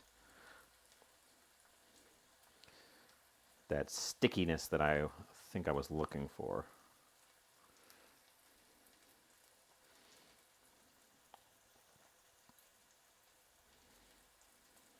Maybe.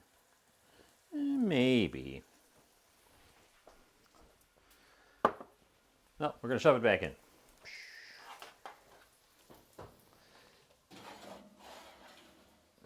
We also don't really want to overcook the salmon if we can help it. That'd be good.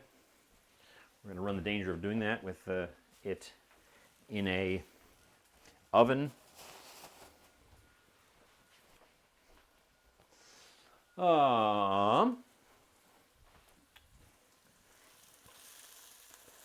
So I'm looking for these to fully flake apart and start to get pretty brown.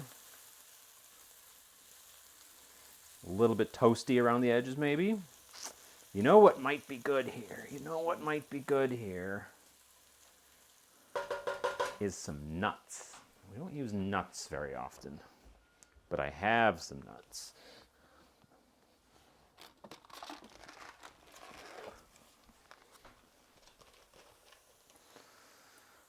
I'm gonna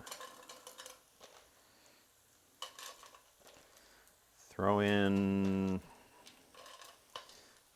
approximately that much slivered almond.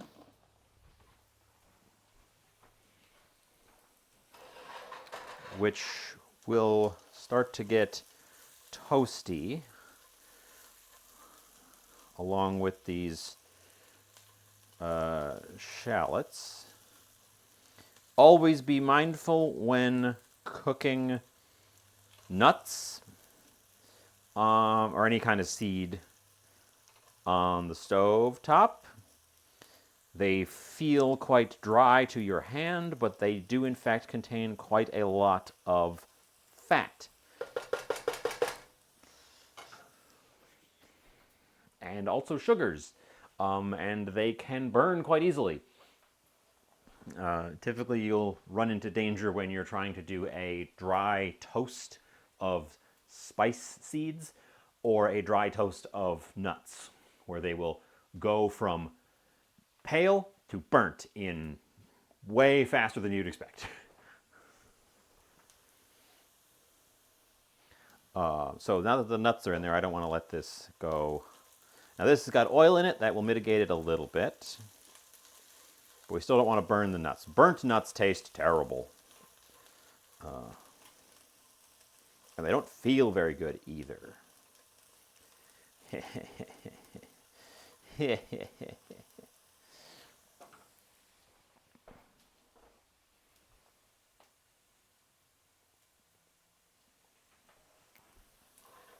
Yeah, I'm looking for the shallots to get just starting to show the edges where they are getting a little crisp, and then we're going to throw the greens in there, saute them. I'm actually going to grab the lid for this pan. This pan came with a lid.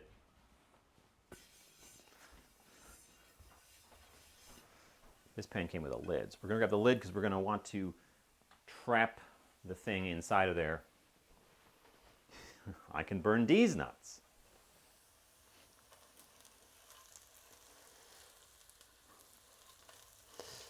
That's looking good. I'm not really seeing many of the purple bits anymore.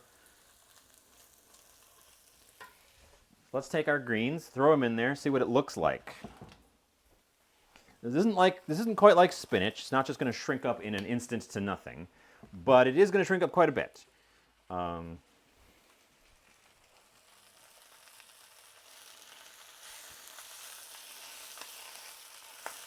So I am prepared to maybe need to add more greens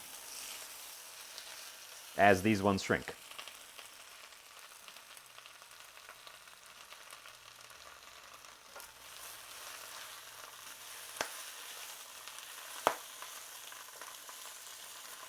You can see, as I was talking about, this pan is a ceramic coat, so it's nonstick, but not like quite as nonstick. You can see that stuff is sort of sticking to it a little bit. Those onions didn't really stick to it, but stuff kind of clings to it. That's what I was talking about earlier, about this being not quite as nonstick as nonstick.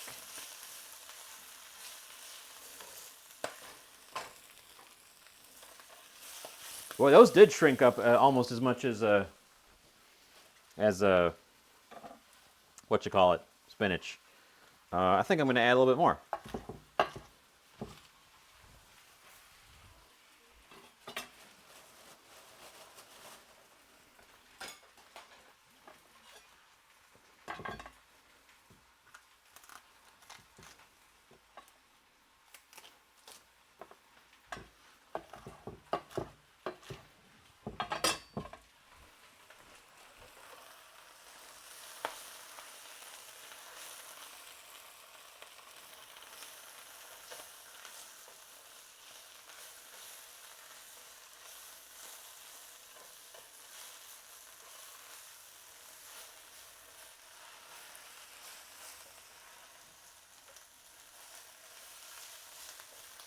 I thought they were going to be a little bit sturdier than that, but nope.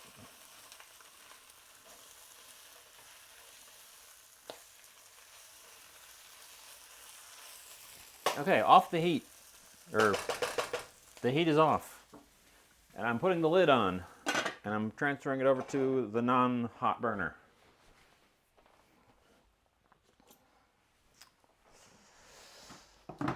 We'll see what they look like after they've rested there for a sec. Steamed a little bit. I just checked the salmon. I'm not going to do the salmon right away again. Fruit fly. Found my glaze. Not surprising, because you know it's real tasty. I guess I want the kiwis to be served hot. Well, you know what that means. You don't know what that means, but I'm going to tell you what that means. We're going to test drive our weird pan, our new pan, see what it do. This pan here, get that heat back on, give us a little splash of oil. We're not doing a naked pan test on this one. Never cook in a naked pan anyways, so it wouldn't be a good test.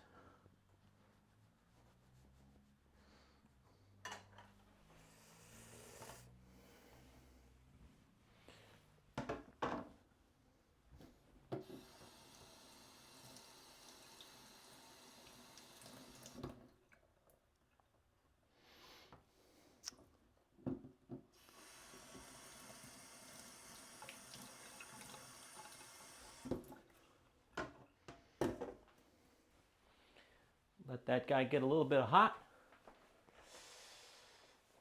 This pan, I got it for $3. It's not a hex clad. It is a Burke, B-U-R-K-E. But it is the same general idea. You can go look it up. When I looked it up, it was a pretty expensive pan new.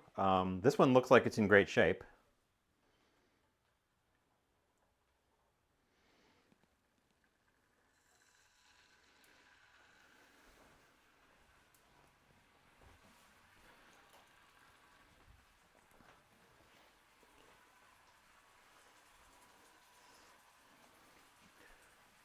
And I wanted to test it out because we had, depending on how long you've been here, you may have seen it. I've used it a couple of times past our test drive of it.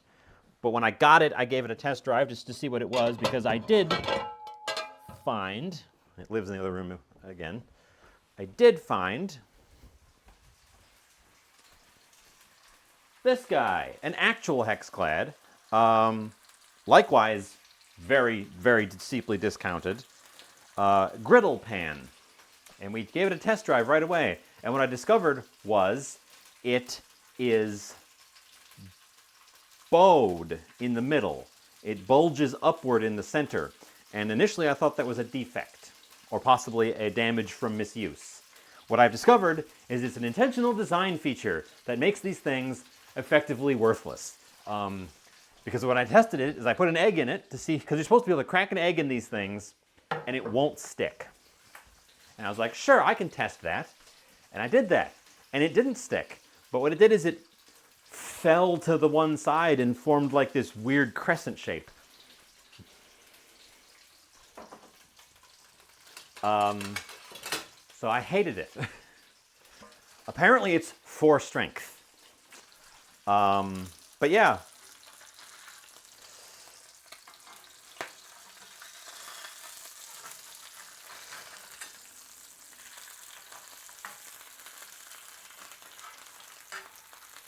It's a design choice they made, and it makes their pans bad. This one, so far, I didn't test an egg in it. We can test an egg in it actually after this if we want to. Those guys didn't stick, so that's a good sign. Yeah, it doesn't need to be that strong, and it makes anything runny, it makes oil flow to the outer rim. We get this ring around the edge of oil. The oil did not flow to the outer rim in this one. It stayed in the middle where it's supposed to be. When I cracked an egg in it, it flowed to the outer rim. I think that the griddle would be useful for pancakes, something like that, where it's a liquid, but it's sticky, and you're not supposed to heavily oil it anyways. I think that it'd be fine for that.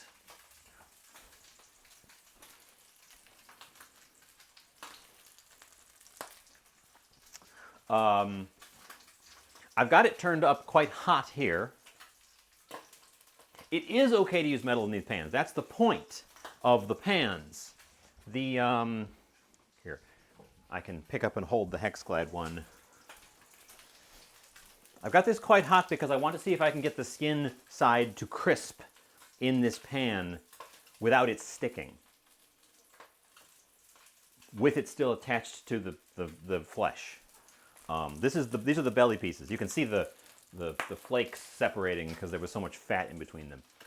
So yes, I did grab my metal spatula deliberately to see with this pan. And it's not sticking, like they slide around.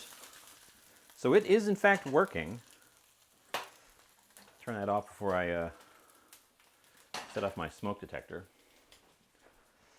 If I come over here, the other one, the pattern on here isn't just for looks. The dots are slightly, just microscopically raised, and the dark part is a nonstick coating. With the idea of, if you've got something metallic, it will, or something straight edged like this, it will glide over the little raised dots and not actually dig into the nonstick layer. Something pointy, like the point of a knife, will easily go in between those dots and gouge into your nonstick. But a spatula will be fine. And this one also has rounded corners for extra benefit. That's the idea behind these things, with the goal of protecting your nonstick from wear and tear, allowing you to use metal implements as long as they're not pointy knife. You can't go at them with a fork. The fork will also easily go in between those dots and gouge out your stuff. That's the idea behind these things. It also should reduce the overall wear and tear on the nonstick coating so that the nonstick coating will wear out less slowly, even, Because even my favorite wooden straight edge here, over time, the scraping motion will wear through that nonstick coating. Whereas with these little dots, it should prevent that or significantly reduce that. That's the idea. Whiskey Monster. Oh, and we had a follower. I missed it. Just ahead of that raid, we had a follower. Thanks for that. I was not paying attention. I missed that. So this one was the actual Hexclad. This is the brand Gordon Ramsay's been shilling. They paid him a lot of money to shill these things. These are very, very expensive pans. And my verdict was, it's a nice piece of kit. It is not anywhere near worth the sticker price they're asking for it. With this pan being like, what was it, like $80 for this one pan? $80 to $100, depending on the size of the pans. I got it for $8. For $8, sure, happy to do it. This little one, I just got for $3. It also looks like it's in great shape. It's a different brand, so it probably doesn't have the pedigree. But in that one test run we just did there, it did not stick. Now, I did oil the pan. How did I get it for $8? I found it at Savers, which is a thrift store. Somebody dropped it off, didn't want it. That's how I got this one for $3. I found this one at Savers as well.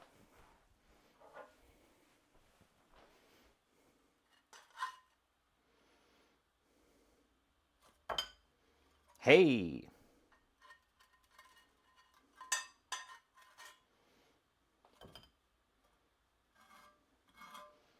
The skin crisped up. I got the skin to crisp up in the pan without sticking. And that is pretty impressive. Yeah, there's a Savers. I don't have laundry at home. I have to go out for laundry, and there's a Savers near my laundromat. So I'm able to go while the thing is running. I jump over to Savers. So I'm able to go there about once a week to check on stuff. It's also near my workplace. I work at a game store. So I'm able to check out frequently, because things like that pan wouldn't last a day. Like the next day, it'd be gone. It got put out there and it would get sold immediately because it was in great shape and it's an expensive thing. So that's most of my like fancy odds and ends have come from there. That big white pan that we used, the big white saute pan, same thing. I got that. It was $10. I forget exactly. That thing was quite cheap. It has a little nick in it. That's why somebody dropped it off, but it's just a little tiny nick. It's not a... so yeah, that's how I'm able to check out Savers so frequently. It's in a place that I am going to regularly for other reasons anyways, and when I'm there I have downtime, so then I just pop over, see what's what, and there's also a Goodwill not very far away from that, so I can usually check out both of them. And that's why I found so many of these gadgets.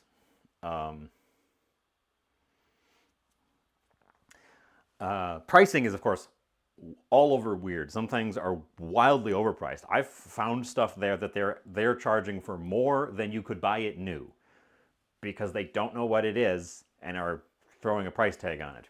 Which is also why you get some crazy deals, because you get something that they don't know what it is and they just slap a price tag on it and you end up getting it for a couple bucks. It's really all over the map. So you guys hear about the really, really good deals. You don't hear about like $25 for an aluminum stock pot with no lid, with stuff crusted on the bottom that I looked at and was like, I'm not bothering with this, and put it back. So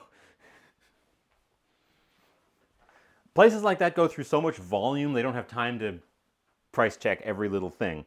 And if the person doing the pricing does not recognize it as something, they're not going to know to look it up. Anyways, this worked out great. This is very plain. I didn't even salt these. I just olive oil in the pan, threw these guys in, started on the flesh side, You start on the flesh side because if you start on the skin side, the skin will curl and the whole thing will turn into a little taco. But if you start on the flesh side, it firms up, and then when you flip it to the skin side, the skin will stay straight because it... NES Zelda Gold Cart for $2. Dang! That's a good deal. But yeah, so what I was testing there is I'm trying to get the skin to crisp, which it doesn't always want to do in a nonstick pan. And I also wanted to make sure it didn't stick while I was doing that, which it doesn't want to do in a regular pan. Performance was pretty good. The skin is definitely crispy. Like,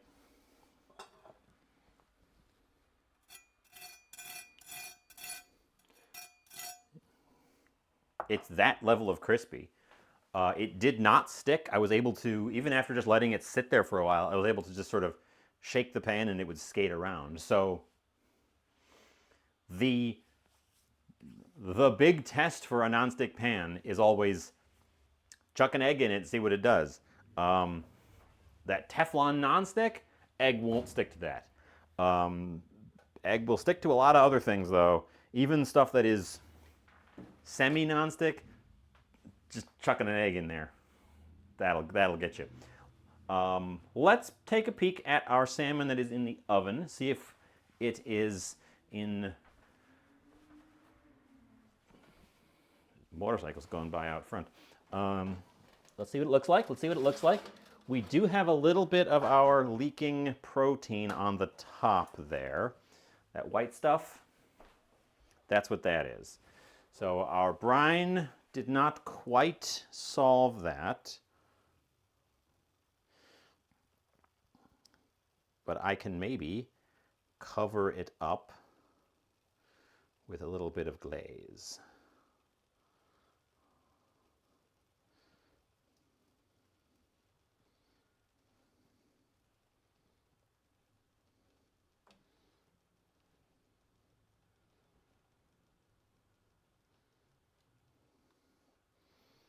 This time the glaze did harden. Should have glazed the end. The first time I checked it a little bit too soon. The second time I may have checked it just a touch too late. That's because I was yapping. That is always the danger when you are talking to people. You get distracted. So I blame you personally for all the things that go wrong in my kitchen. I'm going to turn the heat up a little bit on it as well. But the salmon is probably pretty close to actually being done, so I'm not going to broil it. I've tried broiling glazes like this before. They boil, and then you get this like speckly pattern on the top. I don't want that. But since that is going in now for its last trip, I wanted to do the kiwi. I feel like the kiwi can just go in a steel. I don't think it was in huge danger of sticking. So I think we just...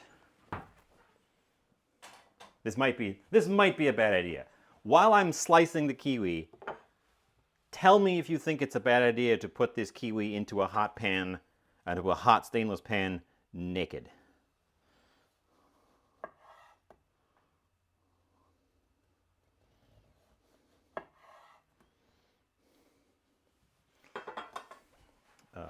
Get my other kiwis out. Will this be a disaster? Our test drive one was in non-stick, so it did not stick. I do have a larger non-stick available that is not yet dirty. We could use that.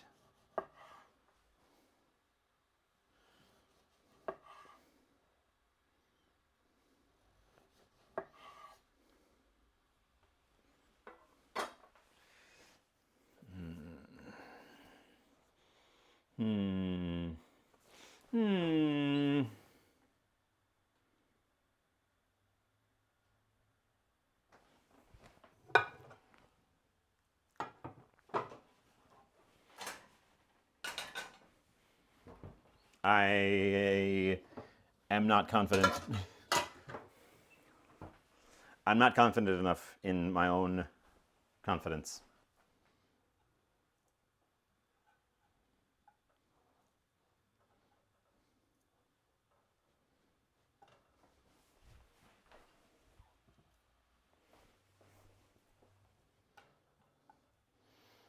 I need just a little bit more.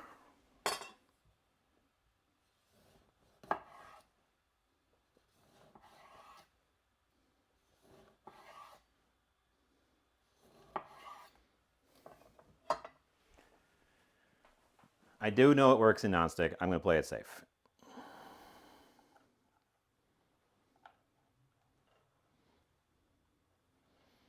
Gonna go with about that much. I'm not going to salt it this time. I think that was a mistake salting it in the pan. I think we'll salt it. I do like the salt on it. I think we'll salt it afterwards. Okay. Okay. Playing it safe on that one. We do frequently not play things safe around here. We go for wild experiments. But sometimes our better judgment gets the better of us and we make the right decision instead of nonsense. And I guess this is one of those times. I've already got other experiments going. I'm not going to do a third one.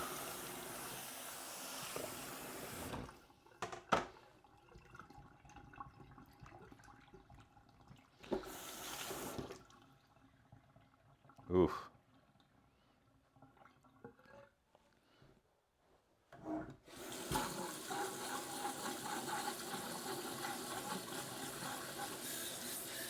Got some scales in my sink, and they are interrupting the water flow. Okay. Some fish scales went in the sink and got stuck in the trap, and we're interrupting the water flow quite a bit. Okay. Take a bite of this crispy salmon, see how it works.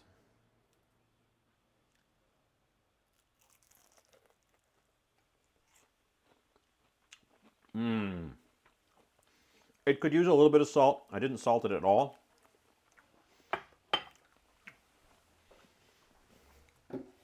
Oh. Oh. But the skin side is like crispy. Crispy. A little bit of salt. A little bit of salt, I think, is all it needs. Again, those are the belly pieces that I cut off because they were too thin. They would burn in the oven.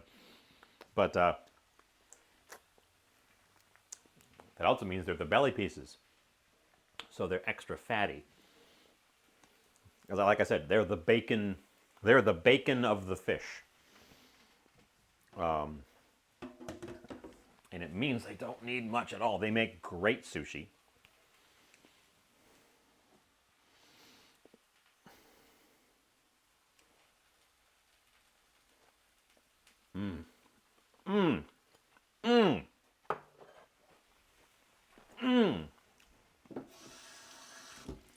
And they get trimmed off a lot because they are kind of awkward little skinny flaps that burn if you're trying to do the whole fillet by itself.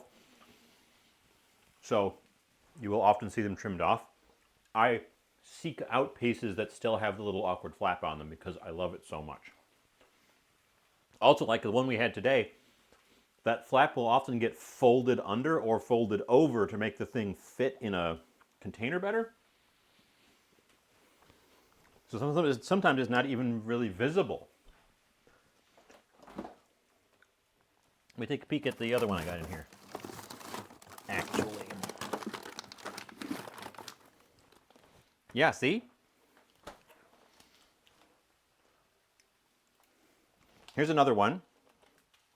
This one's actually been in here a little bit longer. It's got some freezer burn developing. We'll probably use that one really soon.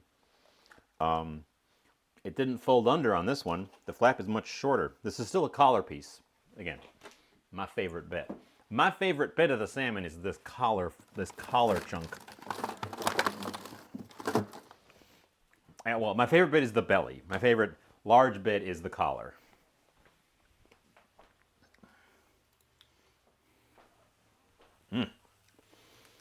Take a peek at our greens, see how they look. They shriveled up a lot. I also really love salmon.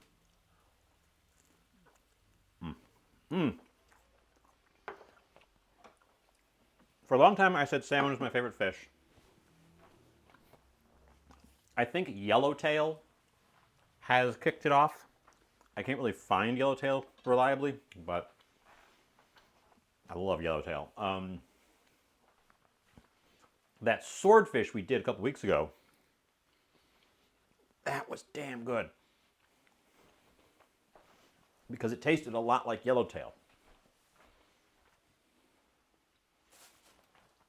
Where's my other chopstick? Other chopstick. Oh, man. It fell on the floor. That's fine, that's fine. I've got another chopstick.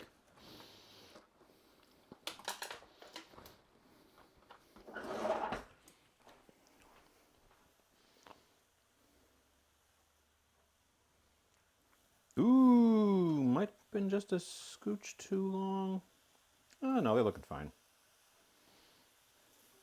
That one might have been a scooch too long.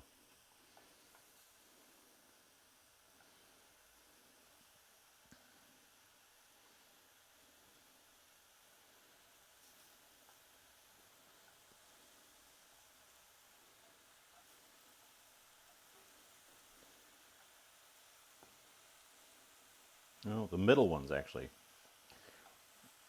That makes sense. There's more heat in the middle.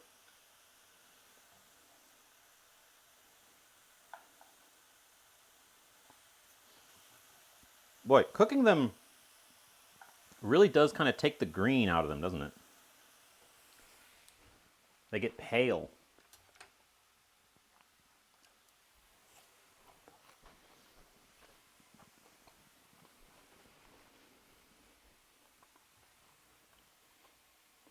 These are also unseasoned. I'm going to salt them on the plate. Do I want to add anything else? They're already on the sour side. There's nothing spicy on our lineup. We could add a little bit of a spice to these. In fact, I think I'm going to do that. Where's my various hot powders?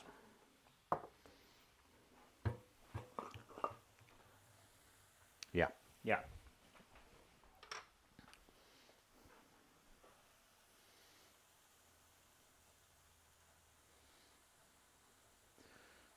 This stuff would have burned if I put it on and then flipped them and it ended up on the bottom, so good thing I didn't think about it until later.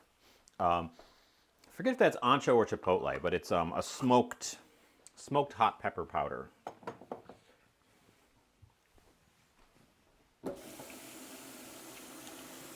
Make sure I don't touch my eyes with that. Yeah, I think we're gonna have an interesting plate for sure. We're gonna have an interesting plate for sure. What plate do you think we work with today? We have so many options these days. We have two green elements, so something that will pop against the green, but then the salmon itself is going to be a brownish purplish color. Red could work. Otherwise, the white square. I'm thinking either red or the white square. I worry that the salmon might not pop against the red. So I think I'm voting for the white square. But you guys chime in too. Anything you think. If you're not familiar with my plates, I've got quite a lot of options these days. Brown, black, red, yellow, and white with a blue rim in circles. Brown with lines and plain white in squares. And then the brown, dark brown one. Oh, the dark brown ones with the olive pattern. The dark brown ones with the olive pattern. That might be a good. No, I think the brown. I think the purplish brown of the fish will disappear in that. I'm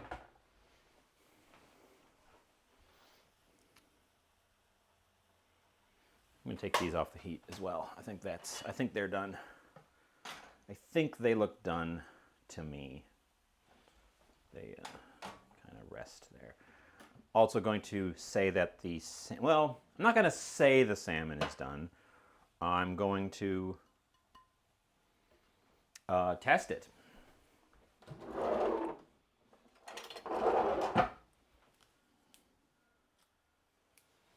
So let's get it out of there and poke it and see what it tells me it is. See whether or not it tells me it's done. That burner is hot. Ooh, it's really hot in there now. The thing looks good. The thing looks good. Give it a poke. We overshot it, so it's super done. We overshot it, super done. It was registering 150 something, and I pulled the poker out without waiting for it to settle because 150 something is way over the target.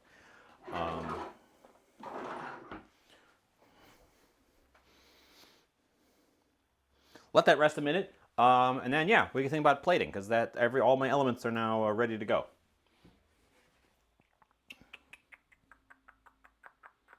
Go with the white square. Go with the white square. Which means I gotta move. Which means I gotta move this guy. Or we could go with the black golf ball. We just used the black golf ball last time, though, so I don't think I want to use the black golf ball right away again. White square.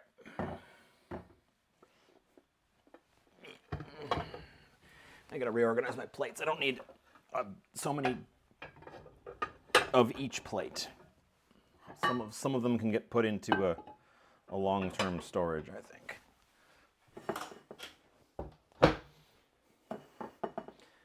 This.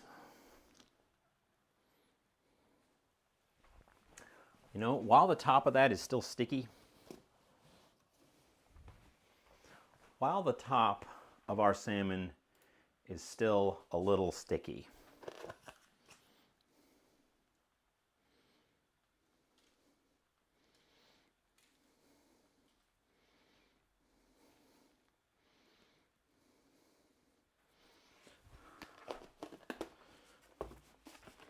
I'm going to put our black and white sesame seeds on it.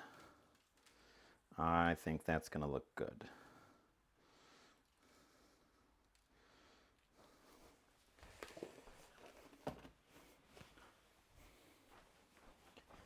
Bum, bum, bum, bum, bum, bum, bum, bum, bum.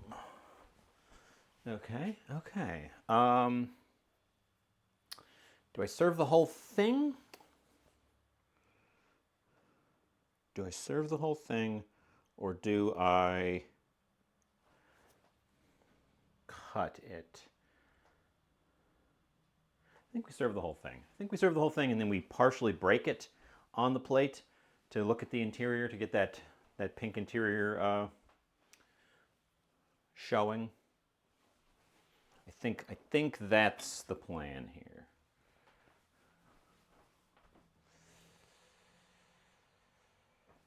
It's our centerpiece as well, so I want to make sure to plate it first, unless I'm putting it on top of something. Plating. Lid off our greens. Agitate them around a bit. I don't think I want the greens to be they could be a bed. We could make a bed of greens.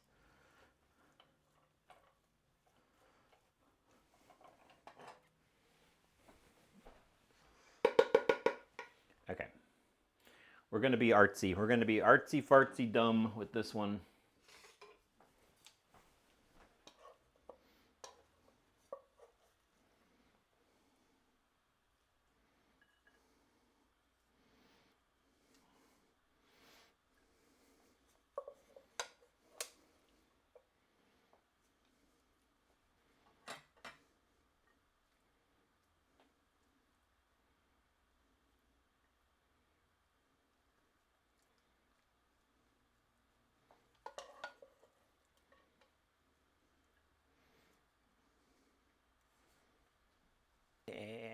come on.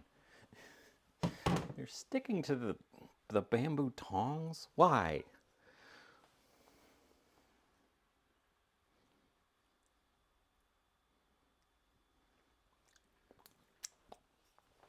This pan isn't even really very hot anymore.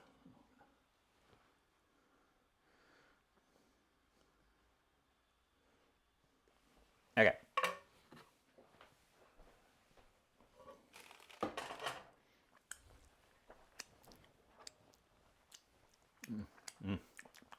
Bed of mustard greens. Ooh. I will hold my comments on the flavor for later, but I just said ooh, when licking my fingers after touching those mustard greens. So that should tell you where I'm headed with those. Ooh. Okay, well, that just happened. The fish has completely detached from its own skin. So there is no skin on the bottom of that fish anymore.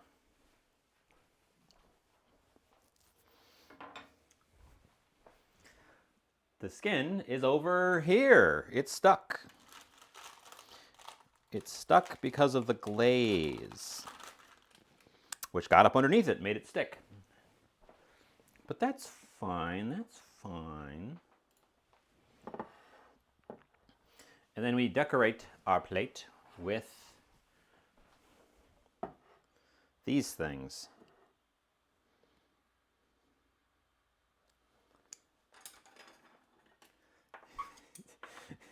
Boy, sometimes I go stupid with the plating. I go real fartsy stupid with the plating.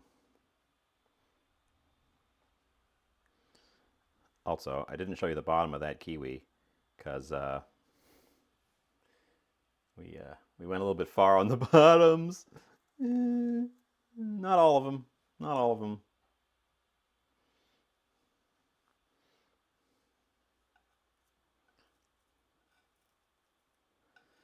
Cut up the skin into small pieces to sprinkle over the top of the fish. The skin is not crispy over there. We would have to re-cook it or cook it more to get it to the point where I could do anything like that with it. It is also pretty aggressively adhered to the parchment at the moment because the glaze did in fact burn in place a little bit. So good idea, good idea. It's not practical with what I've got to work with right now.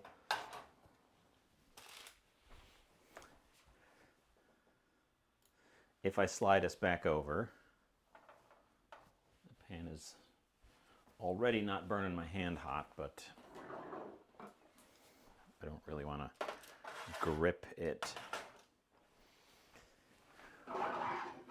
What I'm working with right now, I know you say crisp it up, but what I'm working with right now is it's on the soft. Well, actually, if I can get it to release, if I can get it to fully release, hey.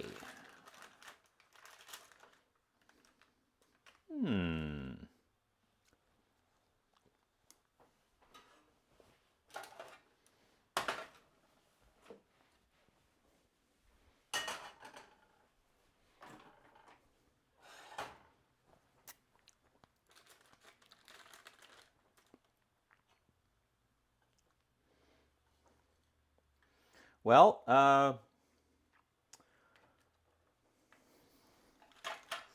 color me wrong, Rayuya correct.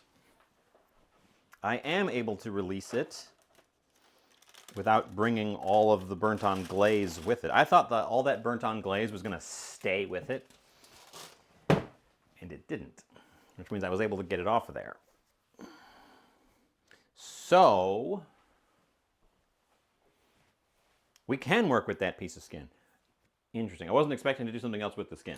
How hot are we working over here? I think I'm going to put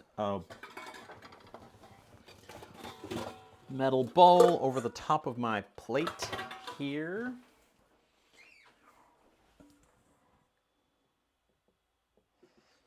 To trap some heat while we do something with this fish skin. Okay, well, color me wrong.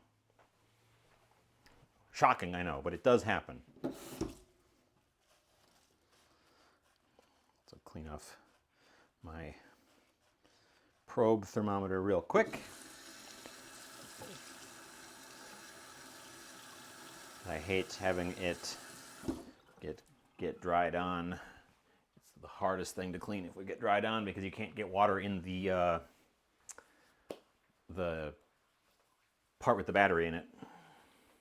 That one's not watertight, and when you get water in the part with the battery in it, it shorts the battery. Which doesn't burn it, it just means it doesn't work, and you gotta disassemble it and dry out the guts.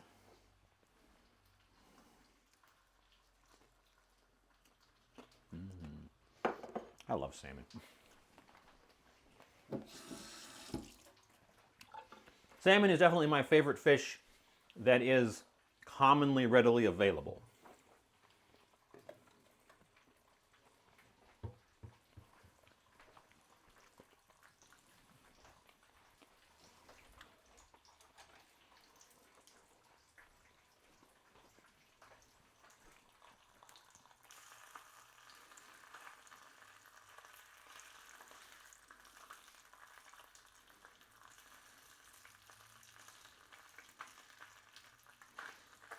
This is a good test of this thing's non-stickability as well, because the sugars in that glaze are on the edges of our skin here, of our fish skin, will try to adhere.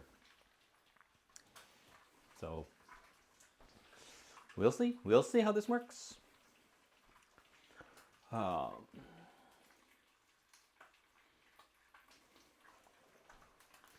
And I'm being sure to push down any bubbles that appear, because it won't crisp up if it forms a bubble.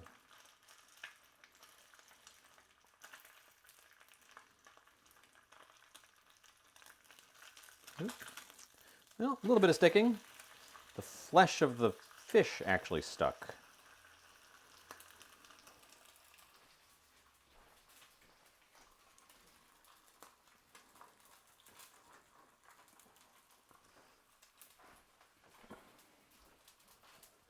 Doing a poke belly for tuna, but salmon or swordfish are your go-to fish. I think salmon is my go-to overall, including in poke bowl. When I get poke bowl, I will get tuna, but I will only get tuna if I'm also getting salmon. I will never get tuna by itself. I think tuna can be a good accompaniment to salmon in a poke bowl. Like, I avoid sushi spreads that are just tuna, but I don't avoid ones that are just salmon.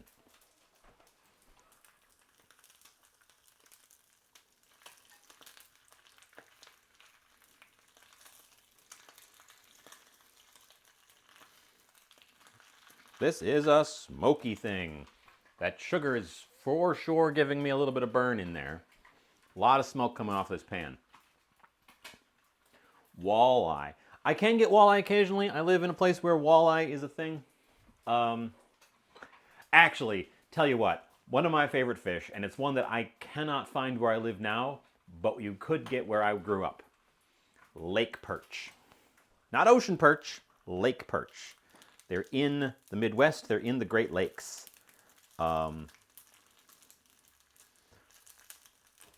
They are the go-to for the traditional, like, Midwest pub fish fry, which is a Friday thing. You have a fish fry on Friday. Taking that off before we get any more toasty.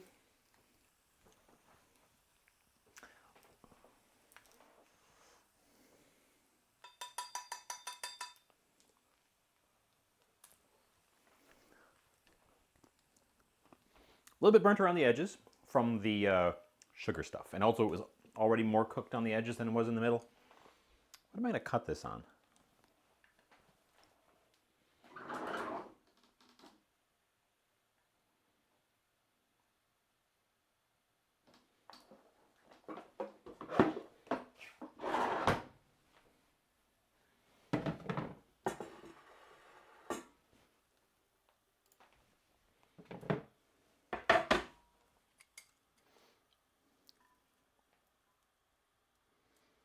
Fish skin, a little bit charred. The bits of the salmon flesh that stuck then released as they cooked more.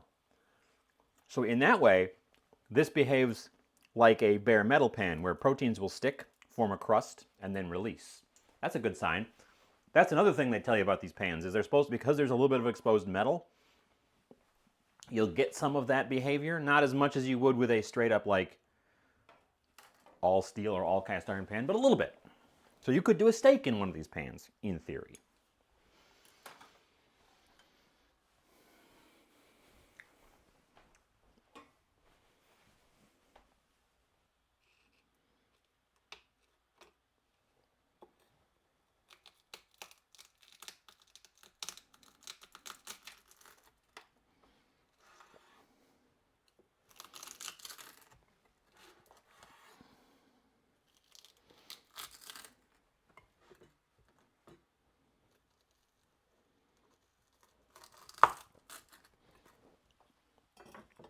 Okay. Yeah, it's very crunchy, and it's seized up very hardened up when I got it off the heat very fast. It's a little over on the other side, but not egregiously, and I like the looks of it. I don't think I want to put it right on top of the piece of fish.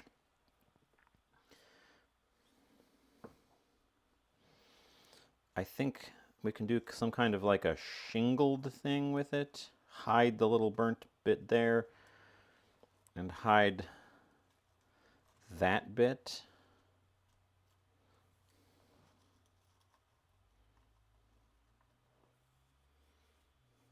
Now it's an ASMR stream. Sometimes cooking is very satisfying sounds. That's also a thing that happens in cooking. It's very crispy, which is nice because it's a texture we don't have on the plate at the moment. Are we coming out of fan shape from the back of the mustard greens? I could have it be on one. I could move these 3 kiwis over here and have the salmon skin be a fan on one side and the kiwis be a fan on the other side. That's a possibility as well.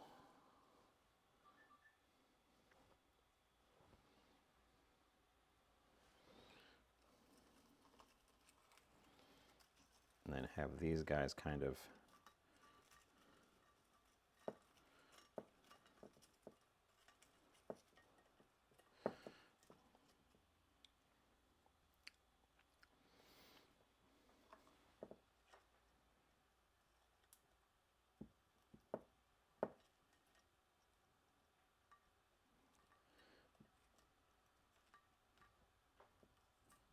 it's very crisp. It's so crispy that I can't get it to fan. It wants to like point upward. That's slightly awkward.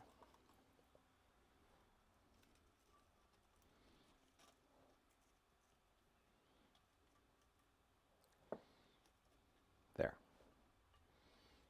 That seems pretty okay. I'll clean up the back there a little bit. Boy, I didn't think we would turn this into one of our fancy platings, where I fuss with everything and break out the paper towels to clean up smudges on our plate. But here we are, doing exactly that. Smudges, towels, moving stuff around. I'm also going to do this.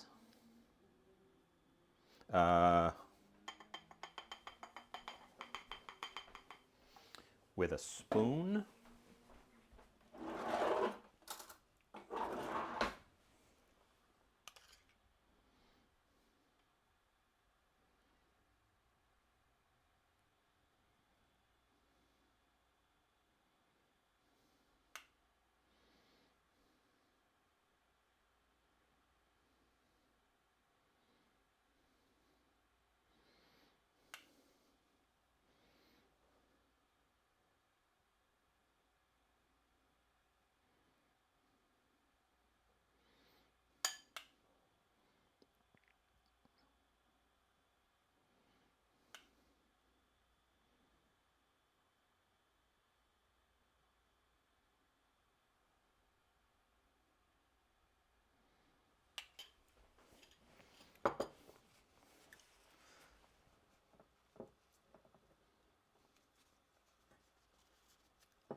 The thing I see chefs do is different from the smear. It's the dotting.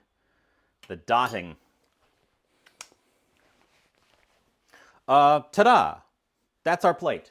That's what I'm serving. No more changes. Let's go take a picture of it. Let's go take a picture of this nonsense.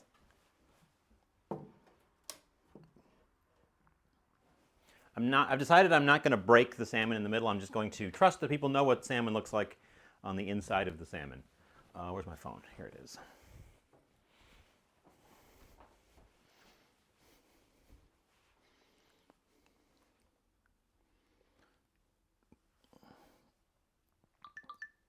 No, phone. What are you doing?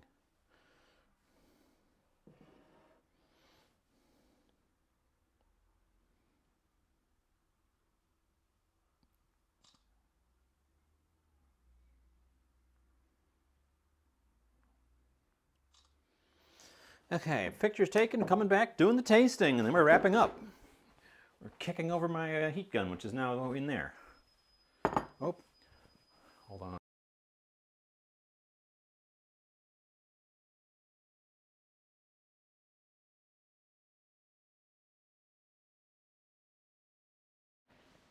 Okay, that is a nice looking plate. I don't usually pile stuff on top of other stuff, but I think putting this fish on top of the mustard greens is a good move here. So let's give it a taste. I suspect it's going to be terrible, absolutely awful.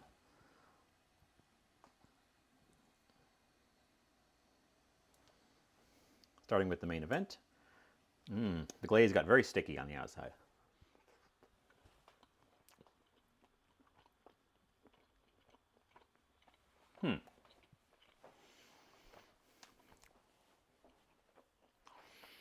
Well, one thing I'm going to say, I think that salmon was in the freezer too long. It's got a little bit of freezer flavor on it. Couldn't have cooked that out, but it is what it is. I also did overcook it a little bit, trying to get that glaze to set, so it's a little on the chewy side. Both of those things are my fault. The flavor, on the other hand, aside from that little bit of freezeriness that's in there, I hear a fly, a big fly, not one of the little flies. Dang it. Where did he come from? All of a sudden. So a little bit of freezeriness. That piece was in there a little bit too long. Unfortunate is what it is. Can't be undone.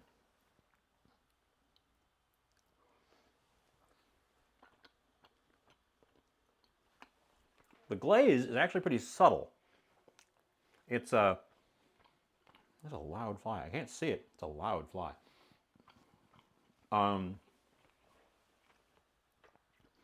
It's a little bit sweet. It's sticky. It's not got much of a savoriness to it.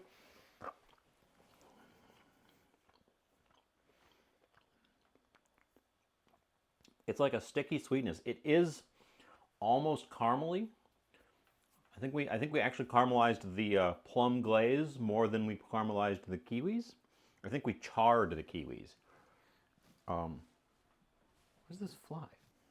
The fly smells the food and is coming here to join in, but he's not welcome. I like the glaze. I think if I was paying more attention to it and not getting constantly distracted and chatting and stuff, I would have been able to better control my heat and my glazing and gotten more glaze and not overcooked the salmon in the process. I think putting on several very thin layers is the key there. It's tasty. Not having the skin on the bottom is actually not what I was expecting, but quite interesting because I don't have to worry about getting a piece of skin as I'm scraping up some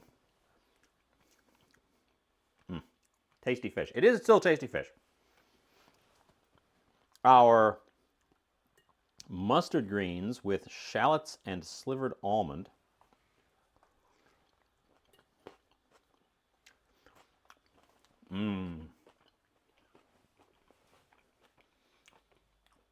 They still have a little bit of crisp to them, like a tender.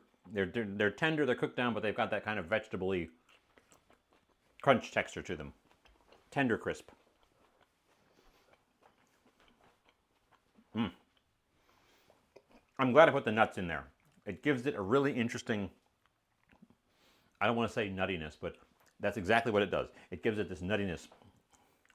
The shallots have broken down to almost nothing. You can't really taste them, but there's a slight burnt note in there, and I think that's the shallots, possibly the almonds.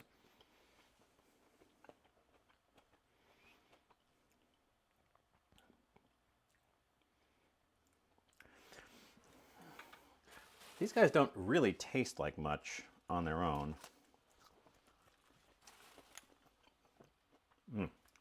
Well, it don't taste raw, that's for sure. The raw one did not taste good. Don't like that flavor. So I guess, yeah, that worked great if that's what they taste like raw. They are slivered almonds. I had some slivered almonds. I threw them in after the shallots and before the greens. I thought that would give them a little bit of an interesting character. And I was right. Texture too, because it's a different kind of texture from all the rest of the things I've got going on here.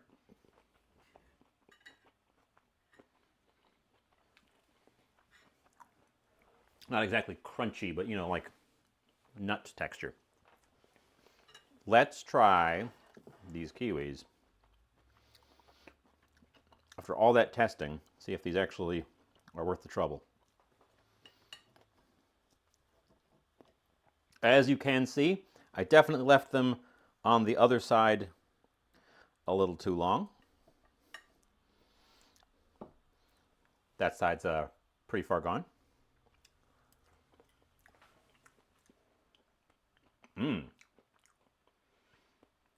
But actually, dang, that's tasty. So that bottom is burnt sugar. But it's not acrid. It's giving it a really pronounced char flavor, but it's not acrid. I was expecting it to be some acridness to it. And it is playing really, really nice with the smoky flavor from the smoked pepper, which I believe is chipotle. I took the label off. I can't remember if that's chipotle or ancho. But the smokiness in that plays really well with the burnt sugar flavor. A little bit of spice, a lot of sour, not a ton of sweetness left in it. It's real tasty. I'm not really tasting the glaze. I think it makes it look a little bit nicer. Can't really taste it. The kiwis themselves are a very assertive flavor. Oh, that worked great. Actually going over and getting a good amount of char, I think, is the way to go. Because if we look at the back, it's not 100% charred, but it's got some big patches on the back. If we don't like the kiwi skin, I'd peel that part off. But,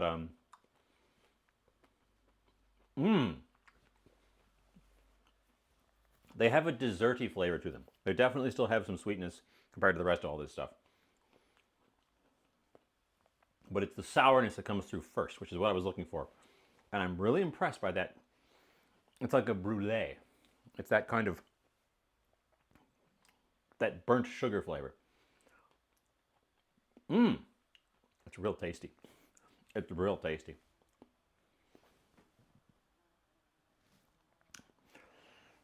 I want to wrap this up so I can hunt down this fly. Last thing, I'm going to taste our crispy salmon skin with our sauce on it. There's our fly. He's found the food. I liked crispy salmon skin to begin with. That's tasty. It goes really well with this.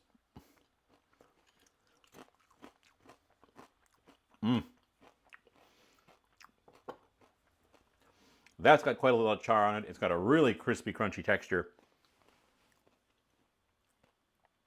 Now I'm glad that it peeled off so that I could crisp it up, because it's even crispier than how I got the this guy.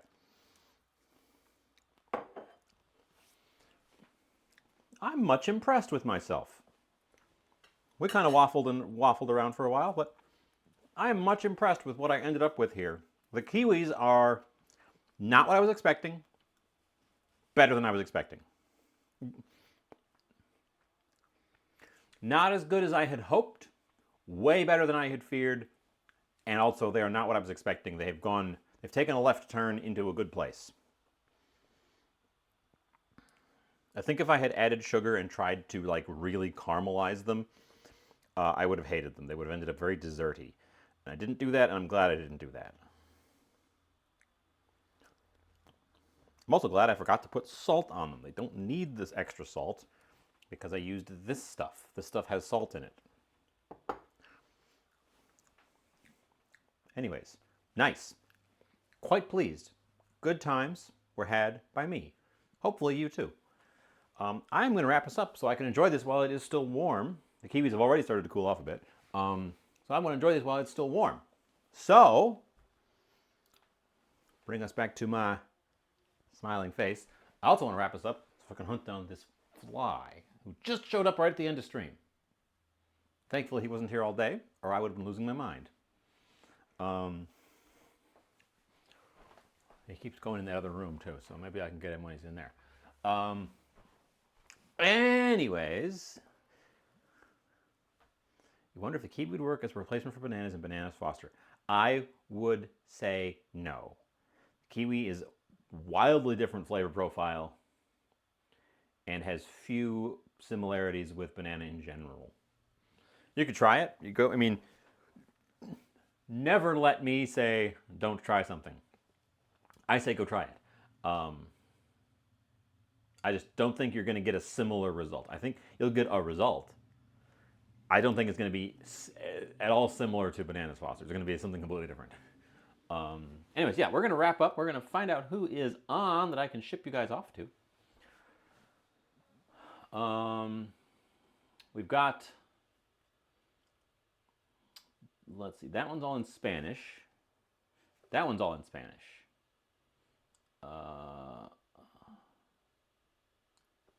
My top 2 recommendeds are in Spanish.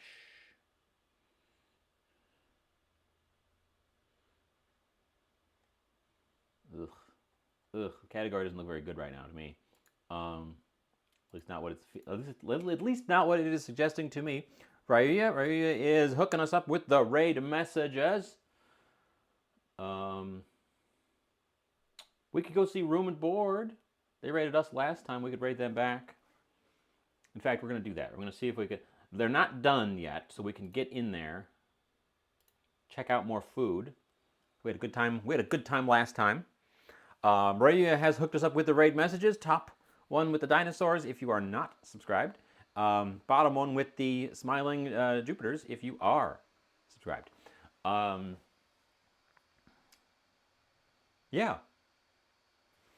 Thanks for showing up. Thanks for sticking around. Thanks for all that you do. Thanks, of course, to Tyne for the raid. Big raid, huge. Getting a lot of stuff done. Apparently that was 2 hours ago. Wow. Also, thanks, huge thanks to Flemish. Not only for resubbing yourself, but for that gift sub bomb. And Raya for the resub, for the 6 months in advance resub. Also a huge deal. Also a huge deal. Yeah. Our timer's coming down. I don't have any specific plans coming up, as usual, but if you want to see something, I've got my Discord link at the top of the chat. It's been there the whole day. So jump on in, you'll see pictures, and you can drop suggestions of things you'd like to see, recipes, gadgets, just hang out and chit-chat. Bye.